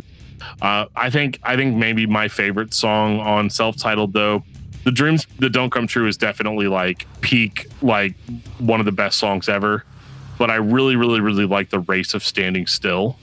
And it's a song that I relate to very heavily because, I don't think it's any kind of secret. I kind of complain about it sometimes on the podcast, but like I've had a really bad last 10 years, like as an adult, like having kids, transitioning from being, a dude that was in a band and like all of that crap, like the financial crap, like no matter how hard you try, you just never really feel like you can get ahead. You can follow all the steps from financial advisors that I won't name here, but like, you can follow all of those steps. And you can do the best that you can do, but at the end of the day, you still don't have enough money and it doesn't matter who you are. Like that's universal. Like that's not just me. No matter what you do, you're never quite in the spot that you want to be. That spot is always 10 feet ahead of you, and you're always running for it. You're always, doing everything that you can do. I know nobody can actually see me if you're just listening to the audio of this, but I'm doing a running in place thing. But like it's hilarious too because like I'm fat, so it's like, yeah, dude, just keep doing that like every day. Just do that. You won't be fat anymore. But like up your arms. It's okay. Yeah, just keep on. Yeah, just look super serious when you're doing it too, like crazy eyes. But like but that song, I get a little bit of a tear, but it's just like, I'm racing toward it. Like when I was a small boy, in a summer field decorated by summer sunlight, unable to remember, unable to forget, which kind of deals with like the fact that like some of us tend to make the same mistakes over and over and over and over again. And like, I don't necessarily think that the song is about like money or money management, but like that, it's definitely like how I took it as an adult. Because like when I listen to that song now, like it cuts me deep and like, and before anybody starts sending me a bunch of emails, like things were definitely like way better like now, but like before it was really, really, really, really rough. And I always felt like, I was always having a bad time and everybody around me was always like, oh, it's okay, bud. It'll get better. Like, don't worry. Like, it'll be fine. It'll be fine. But I always just felt like no matter how hard I tried, no matter what I did, it was like I was just running in place. Would you say that you were in a parade of chaos? Bro, you cannot just keep the podcast going in a normal length like that. You just can't do it. We're talking about self-titled. It's about how it makes me feel. So much more I want to talk about this record. The End of His World is like a stupid song. Just right out the gate right there. Yeah, like can I be real? The End of His World is like really, really, really, really dumb. I actually really, really like it, but then you've got like Dan doing like his thing, like he's doing like a Johnny Cash thing, right? Like a pointless song about death sort of thing. Like oh, this woman thinks that her husband's coming home, but he's not because he's dead. You know, like one of those. Like it's a I gotcha. He's dead. You think he's coming home, but he's not. He's dead. Which is, fine. If it had just been Dan on the track, but then like in the background, you've got Jesse Smith doing this like weird chorus where he's like, she didn't know he was gonna die. She didn't know he was gonna die. It's like when somebody's trying to tell you a joke, but then this other person runs by with like a big sign telling you what the punchline is, with an explanation of what the punchline is over and over and over again before you're even at the end of the joke. And it's like, Jesse, I don't think we needed that. I don't think we needed, she didn't know he was gonna die. I think we could have got that from just listening to the song. It's fine. But the breakdown at the end of that song, top 10. It's been the end of his world. The end of his world. It's awesome. That one's also brutal. Yeah, that's where the meathead in me and the intellectual in me like really are at odds. Yeah. That's funny you say that too, because 5-Year Winter is also on this album, so some of the best breakdowns right there. It's like the softer, more laid back, more refined ZAO album. It makes me wonder, do those breakdowns hit so much harder because this album is slower and more dirgy? I'm glad you brought that up, buddy, because this is something that if I've been doing a good job doing this podcast, something I've been trying to explain to people since we started was that like something super heavy for 58 minutes is not as effective as something that isn't always heavy. Yeah. The thing is that human beings love patterns. They love variations. They like patterns that match up when you're listening to music. So like the biggest thing is that like you want to recognize those patterns. You want to get behind them. But a super heavy part isn't as super heavy unless it has something super not heavy to balance it out. It's a tension and release sort of thing. Records that are super brutal the entire time are just straight release. And, eventually, your balls are going to drain and you're going to have nothing else. You're having nothing left. Whereas, I hate to use a sex metaphor. I really do. But like, it's one of those things where like, foreplay is a thing. You want to get enticed into the big cool part, right? You do. Like that's how it works, right? You don't want to just go straight into it, right? Maybe some people do, and there are days where I do, about music. But like it's one of those like, but it's falling apart. It's a great metaphor, okay? Because I'm full of myself. But like it is, but you have to build up, I guess is what I'm saying. You have to build up before you break down. Okay, there you go. You can't just start with the breakdown. Right, you have to have without a build up. You have to have something that's not heavy to have something be heavy, be effective. And I'm just gonna leave it there. And I think that is why self-titled is so important. And I think that's why self-titled is such a good ZAO record, because it has that build up. We still get what we want. We still show up, and Godzilla does still show up, and it's awesome. Depending on who you ask, are you ready to get the opposite of what you think you want? Well, I want to read some Twitch comments real quick, if that's okay.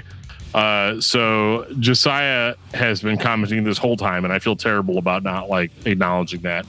But he says The Dreams is one of the best ZAO songs. I agree. He goes, I hated the Race of Standing Still when I first heard it, but I don't hate it anymore. It's still lower half ZAO for me. He goes, wait, no, I mixed up the race with the end of his world. Then he goes, all of Twitch is me. Yeah, that's probably true. Yeah, I know. Pass the Oxford turns on a Tool to Scream and turns all the bass all the way up.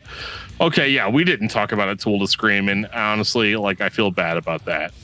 It's a banger. It doesn't start off that way. It starts off super bluesy. Everything that we've been talking about, it builds up to break down. Which I do have to say, when I did see the band play live, one of the things that used to piss me off, so the first couple of times I saw ZAO, they just went into the heavy part of A Tool to Scream and ignored the intro. But can confirm, the last 3 times I've seen ZAO, they played the whole intro. Nice. Yes, and it was amazing. It's like this wonderful bluesy intro that just needs to be heard to be believed. Yeah, because it makes the breakdown for The Martyr like hit so much harder. The Martyr! Yeah, amazing. Oh, I gotta go listen to this album again. I have. You're like, yeah, I'll see you guys later. I'm like the past 3 weeks, so this is just perfect. Love it. 2002, A Parade of Chaos. This is what you get when you leave Jesse Smith and Scott Mellinger to their own devices. And depending on who tells you the story, when Jesse Smith starts contributing more guitar parts to the writing of the record, you definitely get the impression that he is going a different direction, either in his mind or in his songwriting or what he wants to do. This record is weird, and I've said this many times. It's probably the record I've listened to the most by ZAO, minute by minute, only because it has great songs on it, like Parade of Chaos, like The Buzzing. And I spent a lot of time just trying to figure it out, because I don't know how you go from everything you've got up to this point to what you're going to get on Parade of Chaos. It's just so far, let's turn left and see what happens, at least to me. I think this, if I remember correctly, from the Lesser Lights of Heaven DVD, they did this one in standard tuning as well, which I think also contributes to how different it sounds, because it sounds brighter. It's more, it just has a lighter feel to it. Not all of the songs are in standard tuning. Okay, I think some of them were in standard, but yeah. According to Jesse on that DVD, it's the ones he plays. So if you want to know which songs Jesse Smith plays guitar on, standard tuning is your friend. Gotcha. Scott Mellinger's totally in drop D, a whole step down, because Scott. He's going to be dirgy. There were moments on Parade of Chaos where I think Jesse was playing like a 1950s like single kick like drum kit, like, and in his words, it was just to be an asshole, which I didn't really take it that way. So this is the weird thing about Parade of Chaos, is that this was the first ZAO album that we bought. Like, Buddy and I went to a store that's doesn't even exist anymore. I don't remember what it's called, but like we went there and bought Parade of Chaos for like $17.98 or something ridiculous. And that was because before this came out, we finally got hooked on ZAO with the re-release of All Else Failed, and we were listening to Resistance, and like as we said before, I don't remember how we got the song. I think we downloaded it, probably, is what happened. And we were listening to it whenever I was playing Zone of the Enders on PlayStation 2. Yeah, sorry, Scott. I owe you like $12. Sorry about that. He got it 3 times over from us. I bought a lot of merch over the years. But, I do think that like this record is probably the most unhinged ZAO record, in the sense that like you just didn't really understand what they were going for here. And Buddy and I, like, more or less were like, well, I guess this is what ZAO sounds like. We're listening to the record. Because all we had heard was Resistance. Yeah. And like, we don't hate it. Like, I remember hearing Suspension, which I still think is a banger, and I think they should still play live. Just saying.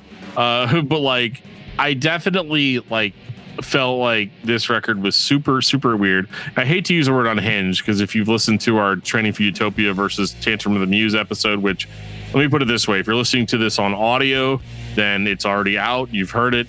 If you're watching this on Twitch, if your name is Josiah Heiberg, then you're watching it on Twitch.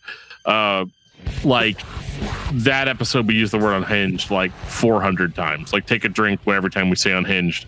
And or if you're a Patreon subscriber, in which case then you are you can listen to it right now, but don't, because we're live, bro.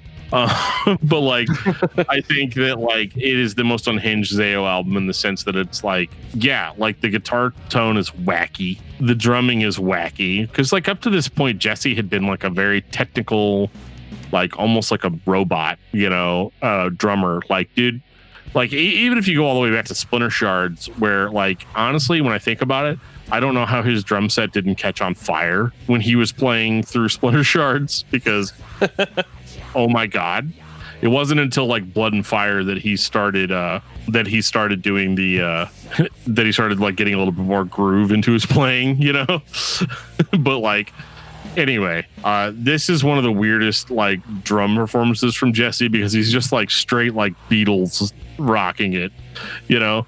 And I think a lot of that has to do with the fact that at this era of the band, they kind of like, I don't want to say they didn't care. Like, I don't know. I have a lot of trouble figuring out whether or not like this record was because they didn't care and it was a happy accident that it turned out good, or if like it was intentionally weird like this to create a mood. I'm gonna believe the second one, but like according to the DVD, it seemed like they just didn't care.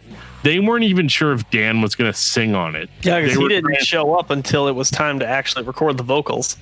He had no input on how the music was written. Good time to bring this up. This is the era of the band where they were very much in a day-to-day flux, or at least it seemed that way. If you saw ZAO live, it could include any number of members. You were guaranteed to see Scott, you were guaranteed to see Jesse, everything else up in the air, including but not limited to 2 guitarists, a lead singer that is not Dan, and Dan being a lead singer while playing bass. Like, everything was seemingly random at this point if you were a fan of the band. Yeah, I mean, there was a point where if you went and saw ZAO during this era, you could get Corey Darst as the vocalist, or you could get Dan as the vocalist. And let me spend a minute talking about Corey Darst for a second. Oh, I said a minute, then a second. That's how drunk I am. But like, it's one of those like, it's one of those things where, you know, we talked about how Dan's vocals have often been imitated but never completely replicated, you know, and I feel like this band is I feel like if you went and saw the band with Corey, you still had a good experience. But I hadn't ever actually got to hear Corey Darst's recorded vocals. So it wasn't until Tooth and Nail put out the record, or Solid State put out the Legendary record, that you got to hear some of the tracks with Corey Darst on vocals. And I actually really like Corey's voice, and I would love it to be like not in ZAO. You know, like, I think it's cool. I think he sounds, and I totally understand the mindset. Sounds enough like Dan to where it's fine, right? Like, you go and see the band and you're like, all right, I mean, I didn't get to see the guy that I've been idolizing for years, but this guy did a great job, was very animated, and he was all in. And I think the most ridiculous thing, and I could be wrong about this, so like, if anybody from the band hears this, I need some clarification on this. But I believe that like between Liberate and Self-Titled, they did some tours with Corey Darst as the vocalist. And then Dan came back and actually recorded the vocals on the Self-Titled album, and then left the band again. And then they had Corey come in and do the touring. And so like, it was really, really, really up in the air. And there's one guy that I want to make a special mention of, and that is Rob Horner, who was ZAO's bass player on Liberate, and I believe Self-Titled as well. And I actually got to see ZAO with Rob Horner, and that dude was intense live. Like, I mean, I don't go to a show to check out the bass player, you know, unless it's Buddy. But like, it's one of those, like, this dude was intense. He provided like awesome backup screams, like to some of the songs, to where like, and whenever I saw him with Rob Horner, I think Dan wasn't in the band, which we'll get into later. But like, he definitely was like part of the package. And I really enjoyed watching that dude play and scream along to the songs. But yeah, this is an era where you really weren't sure what ZAO you were going to get. So, and I think even during that time, even if they did show up with Dan, they still didn't really play anything off of Parade of Chaos. They played like Liberate and Blood and Fire songs, and maybe some things off Self-Titled. But I think that what was interesting about Parade of Chaos, especially, was that it was basically a studio project. And I believe it was done in almost the same session, if not like really close to the session, as when they did the All Else Failed re-record. I think that was all part of like a package deal. That makes sense, because they did the All Else Failed. I mean, we're kind of jumping ahead a little bit here, but they did the All Else Failed re-record to fulfill licensing obligations, you know, or record, or you know, pad out their record count, because they needed to do another record, and so they just did it so that they could, you know, be finished with their contract. Yeah, I think it had something to do with like Brandon from Tooth and Nail wanted some songs that were on All Else Failed that weren't on Splinter Shards, like wanted to have like licensing ownership of those songs. And ZAO was like, well, I like money. Like I need to pay my rent or whatever. So I guess we'll do it, you know? And what you end up getting is this like kind of half-hearted re-record of a record that really, besides Jesse, nobody else had been on. Yeah, that's true. I know a lot of people like trash talk the re-record of All Else Failed, and I do as well, because I don't want anybody to think I'm a total loser or anything. But like, it is kind of interesting hearing the quote unquote, at least at the time, modern ZAO taking a stab at some of these songs, but it's kind of weird. So like, it doesn't have all of the songs from All Else Failed on it, because the original All Else Failed had 10 songs. This one only has 8. But I actually enjoy I actually really enjoyed kind of this sort of deal. Like I enjoyed seeing them kind of jump off and do something a little bit different, even though like Pride of Chaos was outrageously different. And if you're a fan of Dan Wyatt's vocals, this is what it sounds like when he does the old songs. Not knowing any of the politics or anything that went into the creation of these two records, if I have Parade of Chaos and I have All Else Failed, I don't hate All Else Failed. If I know nothing else about this band, I don't hate All Else Failed, the re-recording. It might be weird in context, knowing the story, knowing the history of the band, but there's nothing really wrong with it. There's nothing wrong with it other than the fact that like they didn't write those songs. So like Dan doesn't really sound into it. Like, I'm not going to lie. Like, he doesn't sound into it. Not all of the the parts are definitely not like a 1-to-1 recreation of what you had on All Else Failed. Yeah. So in one sense, it's cool hearing them play these songs, because it does answer the age-old question of what was it like right after Jesse reformed the band after Splinter Shards and started them with Blood and Fire? Did they ever play these old songs live? And I've never been able to get like I've never been able to kind of understand whether or not like they ever actually did that. I've never gotten clarification on that. And so to hear him playing these songs is very interesting. It's interesting to hear Scott's guitar tone with these songs, but I do think that it is still just kind of a weird release. Yeah. I mean, it was interesting enough to us that it got us, to finally check out ZAO after hearing about them, all these years. So in a sense, I still really enjoy it and really like it for what it is, just because it's one of the first things we got into by them. So it still holds a special place for me. Yeah, absolutely. I mean, because it was one of those gateway sort of things. We just didn't know that we were getting, the kind of the short end of the stick on that. And that ZAO definitely had like way better material, even up to and including those songs with a totally different band lineup, right? And the weird thing is after Parade of Chaos, and I realized we didn't talk about that record nearly enough. But like, it's a weird record, man. Like, just check it out. It's got clean singing. It's got a song called Angel Without Wings on it that features Dan singing, and it's doesn't sound like it should be a ZAO song, but it totally is, and it's awesome. Ballad of Buddy Bigsby has got that weird programmy, type of thing going on with it too. Hey, we don't bring up the Ballad of Buddy Bigsby. They won't play it live. We don't talk about it. You just like it because it has the word buddy in it. Oh, maybe. Yeah, I like the whole album anyway. I just I'm stuck on ZAO. I can't. It's just the best thing ever every time I hear it. There you go. It's time, guys. It's time. Can I take a Twitch break real quick? May I? I just want to give a shout out to Polar Knights, who has been commenting at how much better my beard is than your guys' beards. And all I can get is down here. It sucks. Well, I want to read this comment really quickly because it's hilarious.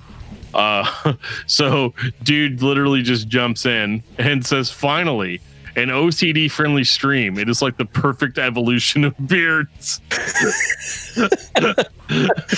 Short, medium, and long. And I'm not gonna lie, I kind of almost died a little bit whenever I read that, because we were like mid recording and I was like, like I could not even handle it. Like it was too funny. And yeah, and then, so he goes on to say, and then Josiah goes, "That's amazing. I didn't even notice." And then I said, "Yeah, at least I'm in the top of the beard evolution." Polar Knights goes on to say, the man's beard. One day I hope to get a beard like Dan. His girlfriend must be so understanding. Not my girlfriend though. It's my wife. We've been married for a very, very, very long time, well over 10 years. And we've got 4 kids. So I think she's cool with it. I have to get some clarification on that, but I think she's cool with it. But I appreciate it. I do not think that you were rude for not saying hello. I think that you came in hot, and that is what I appreciate. 1000% people coming in hot. So, and I also think that it is totally good morning from North Norway. Yes, yeah. I totally think that is the most metal thing that I've heard the entire night, that you are from North Norway. So thank you so much for tuning into what we have going on here. We are currently probably not far along enough in the discography to make Joe happy for ZAO, but I mean, this is my favorite band. So we're going to talk about them for a long time, and I apologize. But if you don't want to hear us talk about just this band, check out the other 200 episodes of the podcast. I know we're not 200 yet, but we're pretty close. So if you throw Discuss Metal in there, it counts.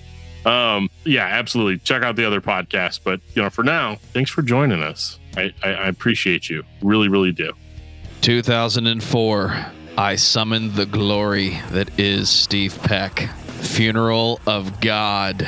So it is worth noting that ZAO disappeared during this era, and I don't mean like disappeared like a magic trick, but like they had basically broken up. The drama had reached a critical mass, and the band decided to basically just end it all. And I don't mean like by suicide, but just like end the band. So I remember I was a senior in high school as Buddy and I were talking about how we had heard Parade of Chaos, I think probably like a year before that. And then we were kind of bummed out. I remember we got self-titled and we were listening to it in Buddy's garage, like really loud, and like some kid on a skateboard came by and was like, "You need to turn that down." And we were like, "No way." We were like, "No," because Buddy and I were edgelords. I won't allow it. Right, absolutely, yeah. Like it was incredible. But I do think that like. I remember being super excited because I was like a member of all the ZAO boards and stuff like that. Like I was really, really, really into it. And so I found out that basically there was a show that had like a bunch of like bigger bands on it. And somebody had mentioned on like a website, it might have been like Metal Sucks or whatever the equivalent. It was probably Lamb Goat, let's be real. This was like 2004, 2003 maybe. And they were like, yeah, so we had this tour lined up, or these shows lined up, and then for whatever reason the entire Liberate lineup of ZAO showed up. You're like, show. And of course we had to let them play because ZAO, like it's a big deal. And I believe that was with Dan. So like when the band, and there's a whole story about this on the there's a whole story on this on the ZAO DVD where like somebody got Rob Horner's email address and said that they like knew a millionaire, or they were backed by a millionaire, and that ZAO was their favorite band. And I promise this was not just me trolling the band. Basically somebody was like gave him an offer they couldn't refuse, and gave him but yeah, you can watch all that on the DVD. It's a whole thing, but basically it's on YouTube actually. So with this record, there was a little bit of disparity between like when I ended up going and seeing ZAO live during this era, where they were talking about doing a new record but hadn't made any concrete plans.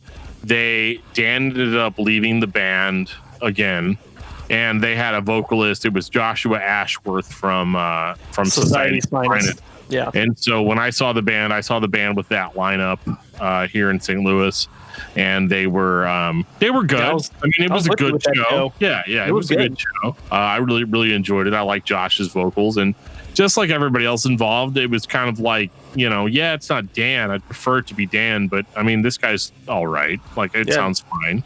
Shortly after that, they had released 3 of the songs that ended up on Funeral on MySpace with Joshua Ashworth vocals, different lyrics and different names. Yeah, which actually I totally forgot to follow up with somebody that was going to send me those. I've had them in the past, but I don't have new versions of them now. Yeah, I had them too, because I remember we ripped them from MySpace and put them on a CD, and we were listening to them when that was all we had. Yeah, it was 21st Century Thriller, which went on to become The Rising End off the Funeral of God. And then it was She's Not Leaving, She's Not Breathing, which ended up becoming Praise the War Machine, right? Yeah. But I still prefer the She's Not Leaving, She's Not Breathing lyrics where he's like, I found a body in the backseat of my car. Like, I thought that was so cool. I thought that was hilarious. But yeah, so let's talk about it, right? So like that, obviously Dan rejoins the band. Jesse is out for the first time, since the beginning. Jesse was the original band member, and he was gone. He was replaced by a guy called Steve Peck that Joe is just going to absolutely just melt down over. And they got a bass player, and I can't remember what his name is at the moment. I'm really sorry. But basically Sean Koshik. Yeah. So that was the band that put out the Funeral of God. So let's talk about the Funeral of God. This is what it sounds like when ZAO kinda goes mainstream. I don't know enough about the recording of the record, but we have had some conversations with Scott, and it's obvious to me that that's what they were trying to do with the writing of these songs, the way they flow together, the production of all the instruments, not just the drums and the guitars, but everything's kind of spaced out, doubled up the way it's supposed to be. Unlike Parade of Chaos or the re-recording of All Else Failed, it doesn't sound like 2 guitars, bass, drums, vocals, and we're done. This one sounds like effort was put into the production because they were trying to make the band into the next Killswitch Engage, if I'm allowed to make that comparison. But the concept of the album, it's not a concept record, but Dan Wayant typically writes with concepts in mind, even if they only make sense to him. This whole thing is the idea of if God gave up on mankind and how we would deal with that. And it's very dark. It's a very brutal concept, but the melodies are just so beautiful. And for me, it's the best drums on a ZAO record that are not pure chaos. If I want to hear just the beat backing up the songs, I'm going to listen to this record. I'm going to listen to Steve Peck play the way he does. Even though Jesse definitely contributed to the writing of the songs, he does not play the same way Jesse does. Jesse is more frantic. Jesse is more raw. I don't know if that's an intentional choice or that's just the way the guy plays. I don't know. But for me, this one is the best sounding ZAO record in a long time at this point. This is also when I jumped on as a fan because I had access to the DVD, and it helped Dan tell the story about why ZAO was an awesome band. And for me, it just clicked at one point. So Funeral of God, all day, every day. I've got it on vinyl. Just play those songs over and over. I love this freaking record. So I've got it on vinyl, but I have to be honest with you guys. I loved this record when it came out. But like when I got the vinyl, yeah, it took a long time to get it because there was like all this like stuff going on with like the copyright and companies and all that crap that I'm not going to get into here. But like basically once I finally got that record, I popped it in. I couldn't believe that I had it. And I popped it in. I popped it on the turntable and started listening to it. And it didn't really do a whole lot for me, to be honest. Like in comparison to other ZAO stuff, it just didn't really do it for me. And I think a lot of it is because I don't really want a clean ZAO. I don't really want like a ZAO that is singing clean sung choruses. And don't get me wrong, like this was the first record where Scott started doing like clean vocals over the songs. And I think honestly, he did really good. Like, I mean, it sounded cool. I like Scott's voice. I like hearing his input on the songs, but Funeral, for whatever reason, doesn't really stack up for me now. I think that the concept is a little lofty. I think it's a little bit much, and I kind of just wanted to hear some more, I don't know. Like, I appreciate the record for what it is, and I appreciate that, like, a lot of people became fans of ZAO because of it. But for me, other than, like, Praise the War Machine, The Rising End, and maybe a couple of other songs like In Days Gone Past and stuff like that, the rest of the record really doesn't do it for me. Like, Psalm of the City of the Dead is cool, but, like, I don't know, man. Like, I'm listening to ZAO.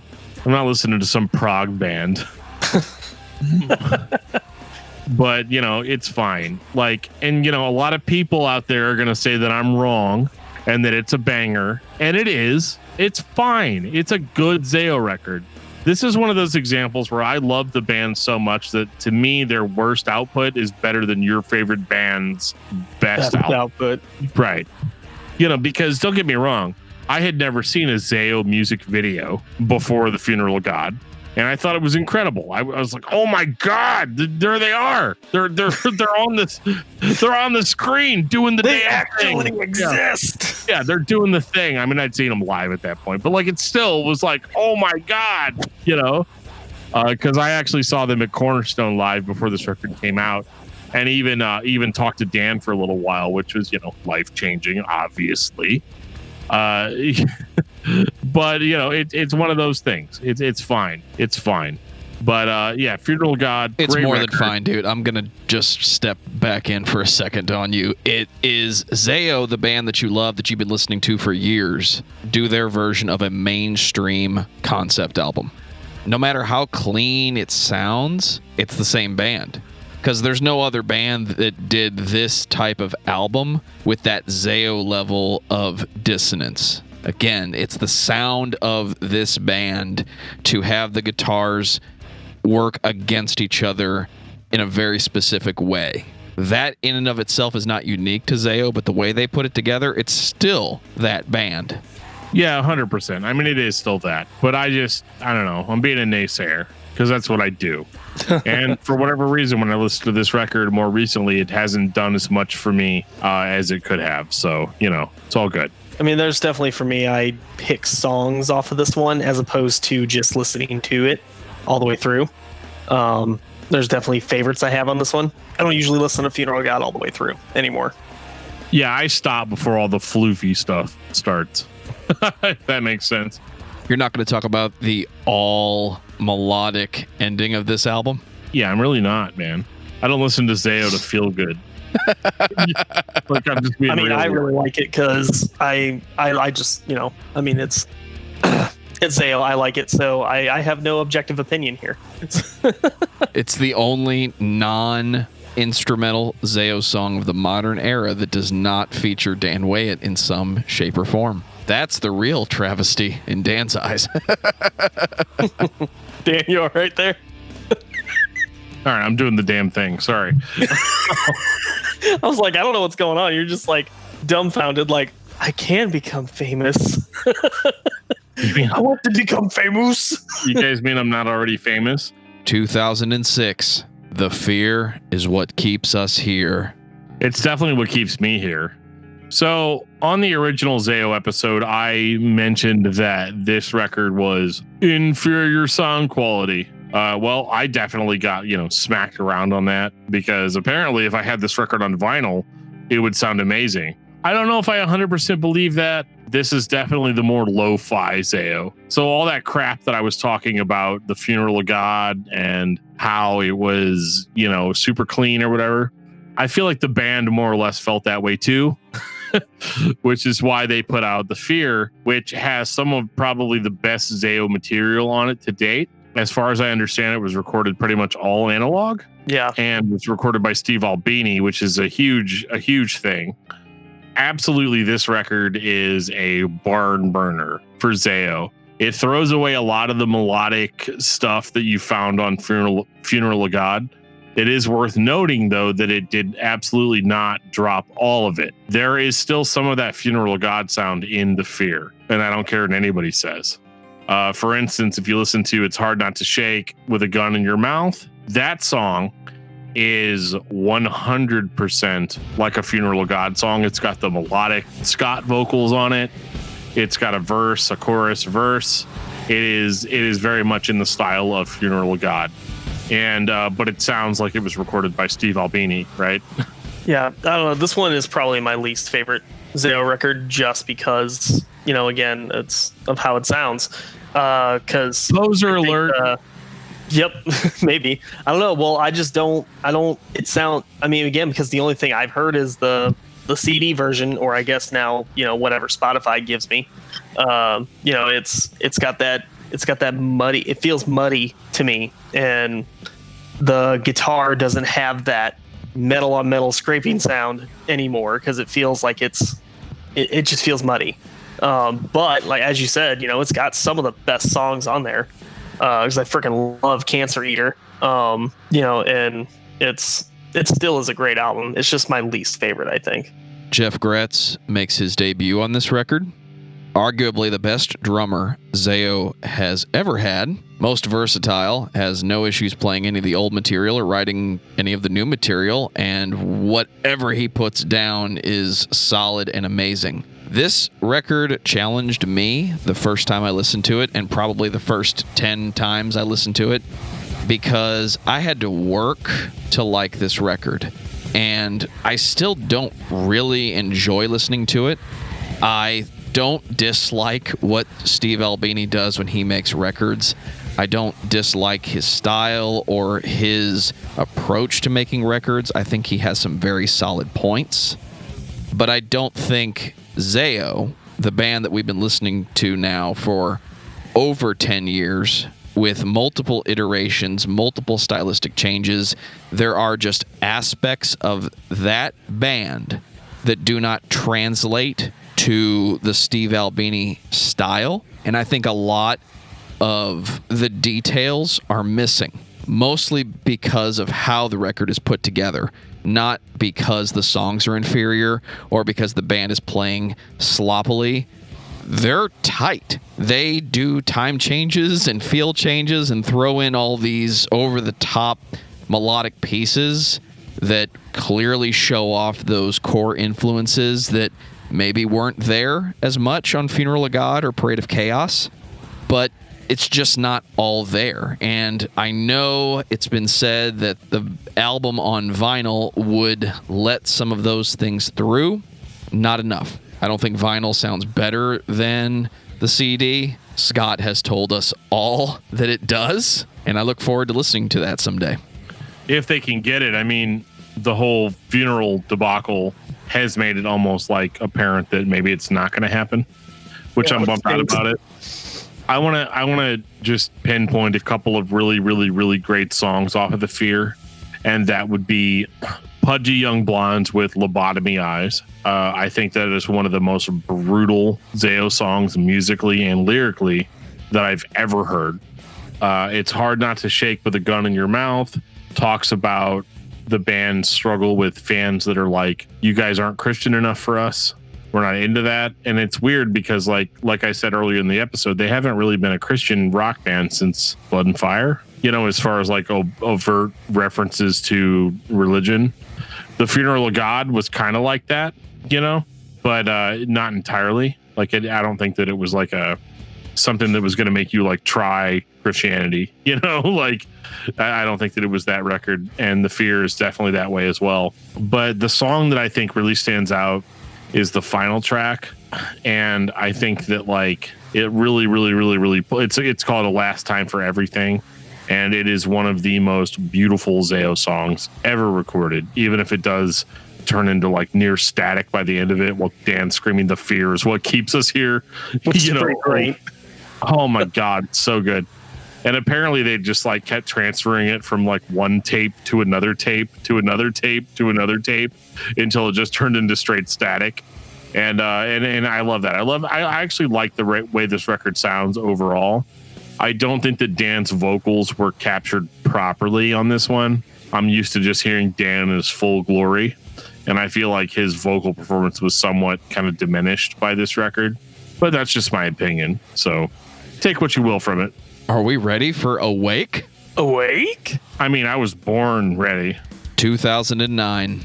So the fans that are the three of us spent a few years talking about The Fear's What Keeps Us Here, talking about how we were surprised at the cosmetic choices of that record. And was it really as bad as everybody says it was? Because yes, a lot of people said that record was bad. Wouldn't it be great if the band that wrote those intense songs would record a record that sounded as good as Funeral of God? If you want to know what that sounds like, listen to Awake. It's the best expression of the harder ideas with a cleaner production. And it features a studio mixed, mastered recording of Romance of the Southern Spirit, which was a B-side of Funeral of God, one of my favorite songs by the band, almost completely written by Russ, if I'm correct. So this has a lot of good things. I see Unpleasable Metal Fan. I'm checking to see if he's going to make an entrance, and he is. 3, 2, 1, here we go. I mean, you guys were totally badass on The Fear. You were like, super aggressive, super in your face. Like you were the man's ZAO. You were the band that was like, don't judge me by that Funeral of God record. We are dark and dingy and evil and awesome. So don't judge us by that. But then you put out Awake, and Awake is like, it's a record that is very clean and sounds like the Funeral of God Part 2. Like, what's the deal with that? Like, why is there so much clean singing on the record? Why is it so melodic? Blah, blah, blah, blah, blah. Like, I don't really agree with those people. I really liked Awake, actually. Awake had Romance of the Southern Spirit, which is one of my favorite ZAO songs before it was released. On the DVD, they even played it live on one of the live shows, and I was really like enamored with that song. And something really important too, as far as Joe goes. I remember when The Fear came out, and Joe was like, "Man, Jeff Gretz is just like a fast double bass drummer or whatever. Like he's just gonna do that. He's just gonna play fast double bass and that's all he's good for or whatever." This was the record where Joe was like, okay, Jeff Gretz is a fantastic drummer. Like he's like, I know I said some things, but Jeff Gretz did it. He didn't change Romance of the Southern Spirit. He kept the actual, no pun intended, spirit of the song. Exactly what it needed to be. He showed off his full arsenal of talents on this record. And I think it's kind of a shame because Awake has some amazing songs on it. But for whatever reason, it is one of the most disliked ZAO albums. I believe what I said was he's just playing spastic over the top fast, and it's hard to follow what he's doing. I hope he can play like that to a metronome. And if they ever record Romance of the Southern Spirit, they better not fucking change the beat. That's exactly what I said. And then Jeff was like, "Here, Joe, you're welcome. Good enough for you?" That's right. Jeff Gretz came to my house. He was like, "Look, I want to make sure I get this beat perfectly right." And I said, "You got it, dude. Go for it." It's exactly what happened. Write it down. Disclaimer, that did not happen. So I think what's really fun about this record for me is that like this was a transitional period because ZAO had been on a very long hiatus between this record and the Fear. Maybe it was like 2 years or something. But I was really, really happy that they were able to pull it together and put out this record in a package. And I got the Awake shirt and the album. I like this record, man. Human cattle masses moving forward. Awesome. This record has this song has some of Dan's best lyrics. And I think it's overlooked by people because I think everybody really liked The Fear and they wanted that from ZAO. And so whenever they come back with Awake, it's like, are these just leftover songs from Funeral of God? Be honest. But they're not really. Like Awake has its own atmosphere. It has its own kind of theme like running throughout. And to be totally honest, like I love it. I think that like the record sounds weird. It sounds kind of spacey. It sounds kind of like transdimensional. Look up transdimensional. Let me know what comes up because I just made that up to describe the album. But like I don't know. I think it's really, really cool, and it's grown on me several times in the couple of episodes that we've done on ZAO. I do really think that this album is special, and it is very much an overlooked hidden gem. Especially like the last song where he's talking about a friend's suicide. Like, it's very powerful. And Dan does a lot of that, like, super deep, like almost monotone, like just where he's going to just talk to you stuff. And I think on this record, and I think that like it's very powerful and cannot be ignored. I think that's an aspect of Dan's voice that I think is somewhat underreported on. And it's very classic ZAO to just write that melodic piece that isn't a song. It's an idea. It's an emotion trying to be conveyed on a recorded medium. Yeah, when he jumps in with that part where he's like, and there is a prison in my mind. Death is inside of us. Reality changes around us. Like, I mean, this is peak ZAO. This is incredible. And if you're not giving this album a chance for some stupid reason, like, you're wrong. You're just straight up wrong. Like, Awake is a fantastic ZAO record. So I talked about stupid reasons. I have one stupid reason why this album kind of like isn't at the top of my list, and that's because of the cymbals. The cymbals are so loud and piercing on this record that I can't even listen to the CD. I had to burn myself a copy of the MP3 mixes of this album, and for whatever reason, the loss in quality makes the cymbals not so piercing, and so it's easier for me to listen to. I will not listen to the source CD of this because for whatever reason, those cymbals just ruin it for me. I'm sorry, Jeff. It's how I feel. I don't know. It didn't bother me, but I think whatever you get delivered over Spotify or things like that, that it changes, all that stuff with compression and everything. So absolutely. Don't you have the CD? I used to, but I got rid of most of all my physical media because, past 7 years, I've moved like 4 or 5 times. So, but I mean, I know it just shit on it, but like, you gotta get the CD. Man, I used to have it. I mean, absolutely, like burn it to lower quality. Do that. but I mean, it's the CD. It's awesome. I know what record Dan has been waiting to talk about this whole time. I got something to show you guys. Uh-oh. I got something to show you guys. Just gonna undo the camera cover and. Somebody said Joe looks like he's having so much fun while he records the podcast. That's because I'm always listening to the songs. I need context. Yeah, I wish we could play that over the stream. Yep, me too. Have that, for everything. It's taking a long time to dig this surprise out. He's going to undo the camera cover, and there's just going to be blood everywhere. Shut up. We're gonna be like, what happened? 2003, Dan says, listen to ZAO. Yeah, he does. When does Dan not say listen to ZAO? You should. Always listen to ZAO. Dan, what are you getting? Get over it. It's fine. Oh, that's heavy. So heavy. All right, I'm back. 2016, The Well-Intentioned Virus. This is The Well-Intentioned Virus. Oh, there you go. Autographed by every single member of the band. Okay, it's not that impressive, but it's awesome. Okay? Like, seriously, tell 2003 me that I have this. 2003, you would die. Dude, bro, I'm not even gonna, like, check this out. Guys. So when we did the original ZAO episode, the Well-Intentioned Virus had like not been out for that long. And I was like, it's good. It's great. It's wonderful. It's awesome. And I'm not going to like tell you it was a piece of garbage because it's not. It's amazing. You guys might find this hard to believe, but ZAO had gone through another bit of a hiatus during between Awake, which I think was like what, 2008, 2009, something like that. They had gone through somewhat of a hiatus of a band, and I didn't think that there was going to be like anything new. And then they come across and they're like, "Hey, we've got this album. It's called The Well-Intentioned Virus. It's on our own label, Observer, and we're going to release it on vinyl, and we love it, and we think it's amazing.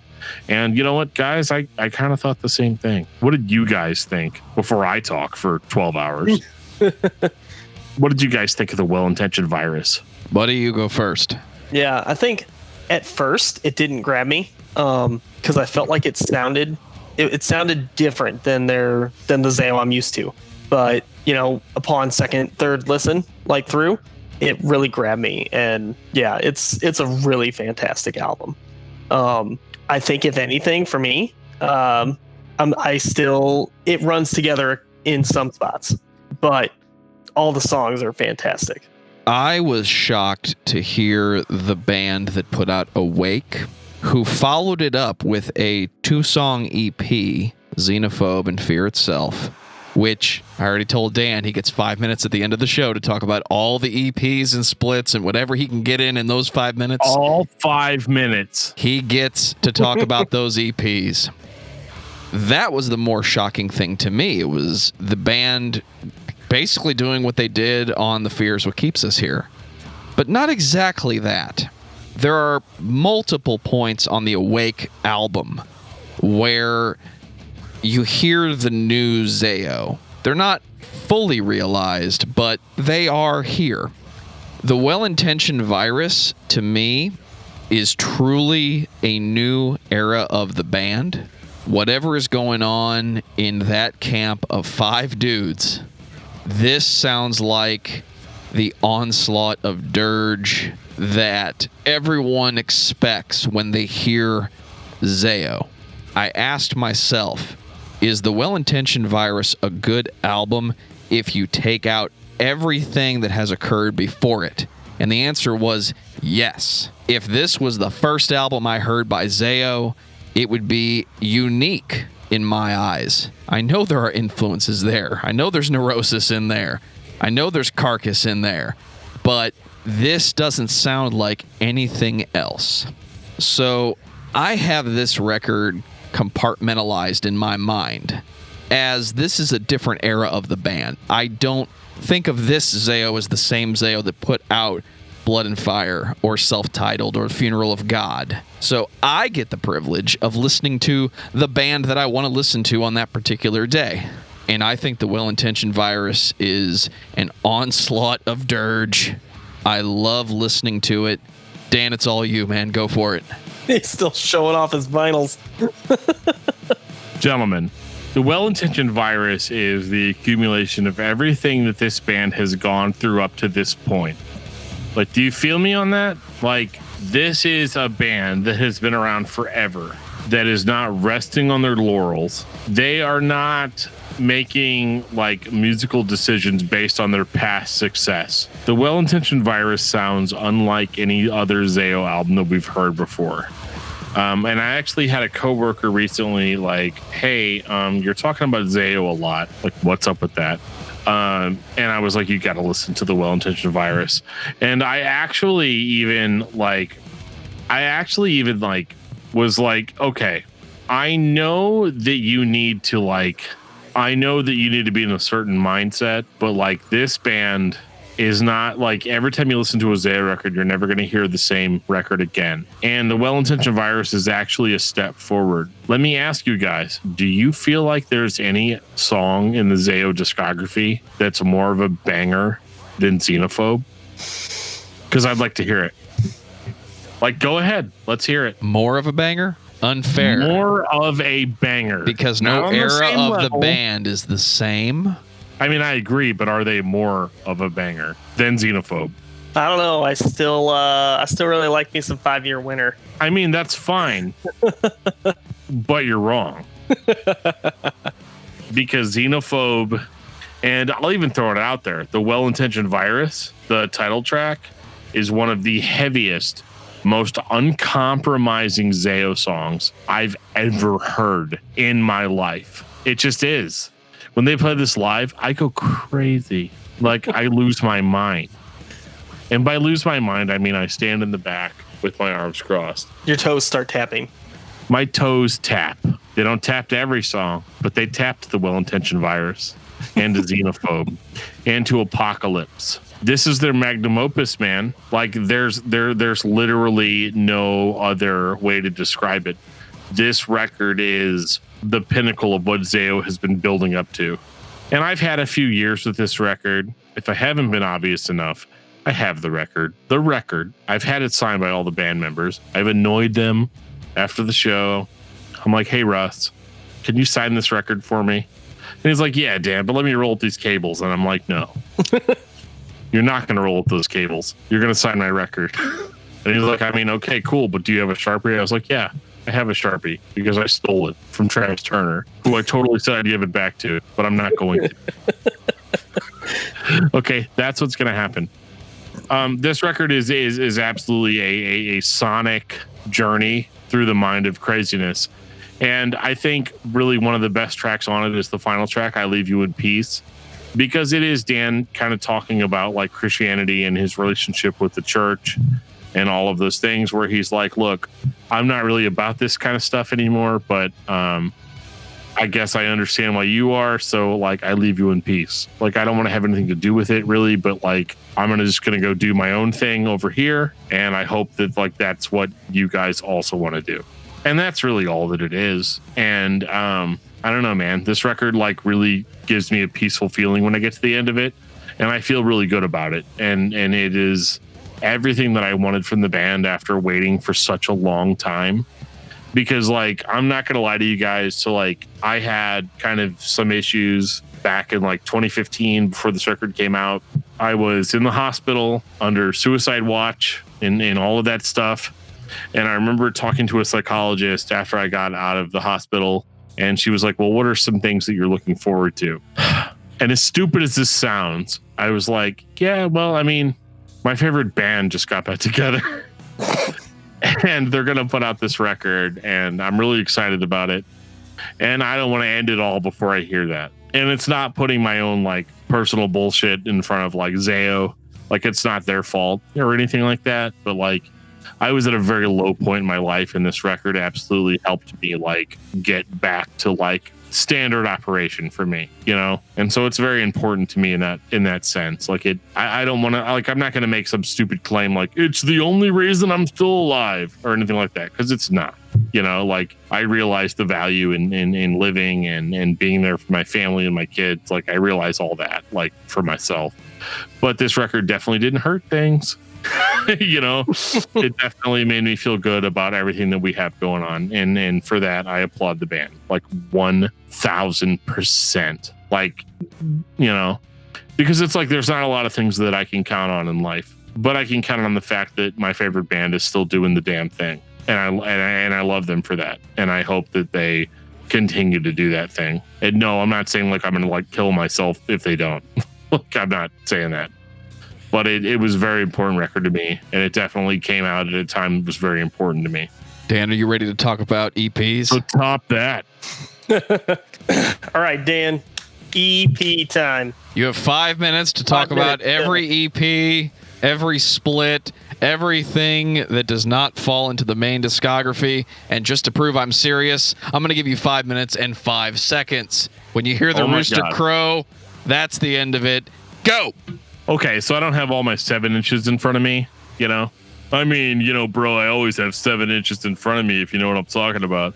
But like, I do like, some of the EPs are fantastic. So I'm gonna start with the ZAO Training for Utopia split EP, which has a version of 5 Year Winter on it that blows the album version completely out of the water, man.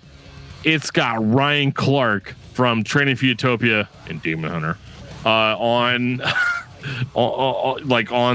this recording, and Ryan Clark does awesome. The pace of the song is a lot faster than what the album version is, and I love the crap out of 5 Year Winter, or not 5 Year Winter, Skin Like Winter, because of that, right? The other EP I'll talk about is the ZAO Treadwater EP. It's one ZAO song and some song by another band that I don't remember right now, because I don't listen to the ZAO tracks. It's a Eric Reeder track, and it is awesome, and I love it, and it's amazing. But yeah, I love it.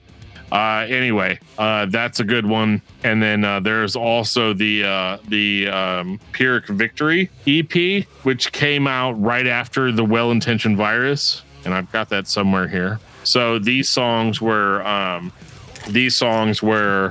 as far as I understand, were leftovers from the Well-Intentioned Virus. If Jeff's listening to this, he'd be like, "No, you're wrong." But like, yeah, this EP is incredible. Like, listen to Pyrrhic Victory. It is some of the heaviest ZAO material ever released, and it's awesome. Another kind of offbeat release recently was the Reformat Reboot record by ZAO, and this record was released in a variety of different formats. I actually have the vinyl picture disc here, and it goes that way. But yeah, this thing is cool. It's like a whole bunch of like industrial like techno remixes of ZAO albums, and it's definitely worth your time. If you ever wanted to hear a more banging version of Xenophobe, this is it.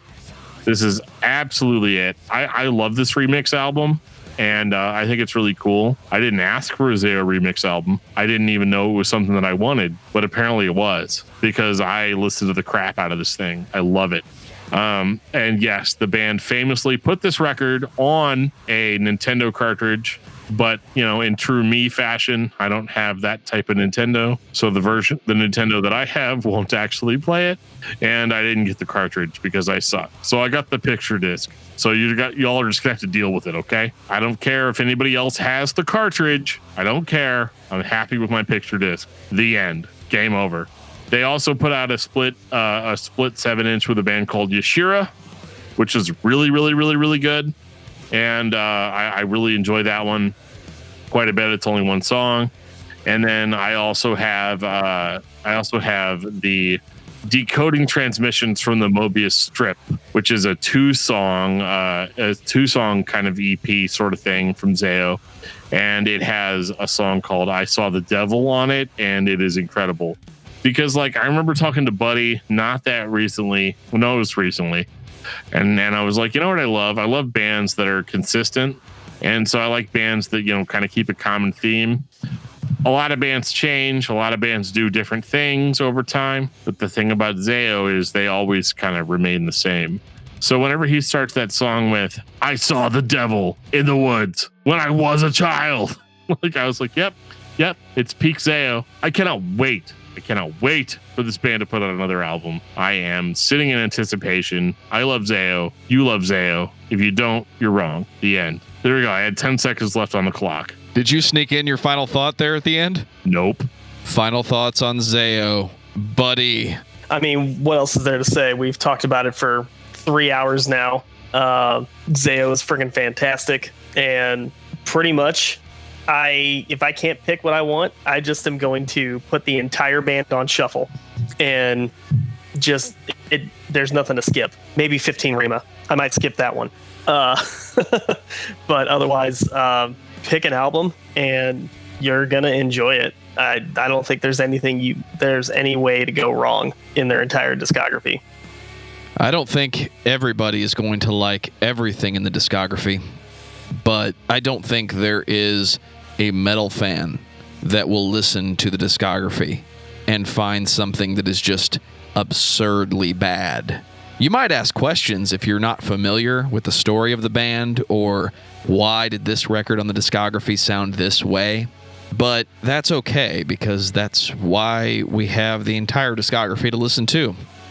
ZAO is the ultimate, good God, my friend likes this band and they won't shut up about it.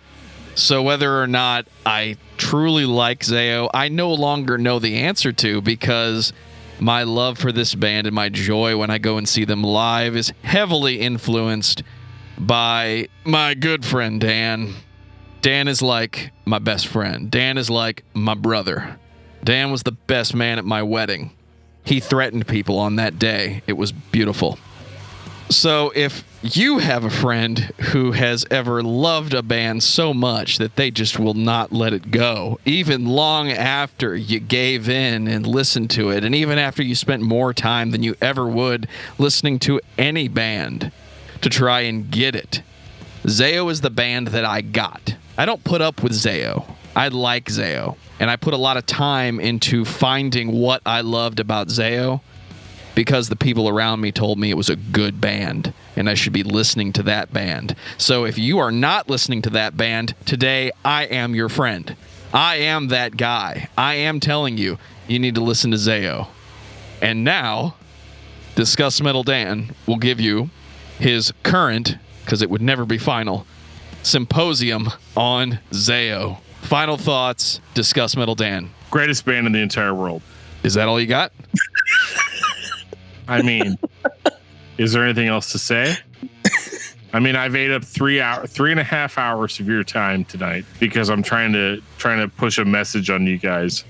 ZAO's the real band.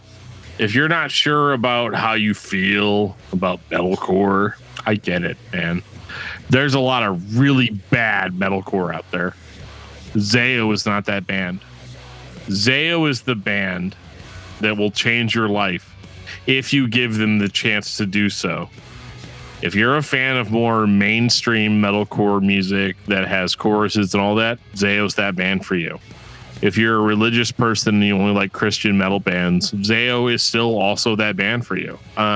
If you're the kind of person that just likes really intense, honest music, ZAO is that band for you. They can't do any wrong. They think very hard about the decisions that they make, and they make tons of sense to me. If you like this band, that practically makes us family. So listen to ZAO, and I'll shut up about it now because we did 2 episodes. Okay? Buddy, what's your album of the week? Blood and Fire. I've been spinning ZAO even before Dan asked me to pitch in on the episode. I've been spinning ZAO for like the past 2 weeks, and Blood and Fire is what I keep coming back to. Dan, what about you? The Mechanical Hand by Horse the Band. Nintendo and Core, and also the Well-Intentioned Virus. You better fucking write both of them down. For me, it's ZAO, The Funeral of God, because all hail the glory that is Steve Peck. And this is where we say, take us out, DFT. Oh, it's coming. Take us out, DFT. If you have ever been listening to this podcast and you feel like, you know what, they've been talking about this band or they've been talking about that band, I want them to talk about my favorite band. Forget about ZAO. Forget about Dan's favorite band. I want to hear your guys' unvarnished opinions on a band. Dude, reach out to us. I'm not a mind reader. I don't know what your favorite band is. You got to tell me. You got to tell me. Okay? And there's a lot of different ways you can do that. You can reach out to us on Facebook.com/discography discussion. You can send us an email at danandjoeshow@gmail.com. You can send us a tweet, or you can tweet at us, or whatever the kids say these days, at Discuss Metal, or at me personally, Discuss Metal Dan.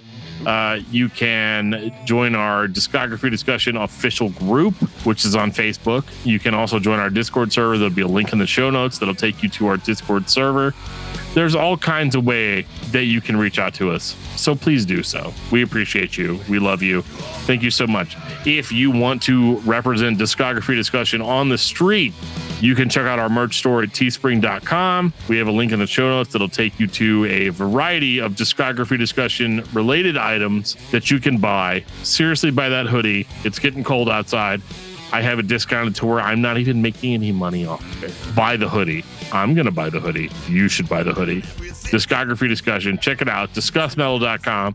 We've got everything you need. You can listen to us anywhere. Thank you guys so much. And on that note, this has been episode 196 of Discography Discussion. Thank you for listening. You can like us on Facebook and follow us on Twitter at Discuss Metal. Subscribe to our podcast everywhere you listen to podcasts, including Google Play, Apple Podcasts, and Stitcher. Visit discussmetal.com for all things discography discussion, and please send questions and comments to danandjoeshow@gmail.com. If you are not a patron, you can become one at patreon.com/discussmetal. We have some sweet perks. Give me that there money. $1 a month gets you into that exclusive album review feed.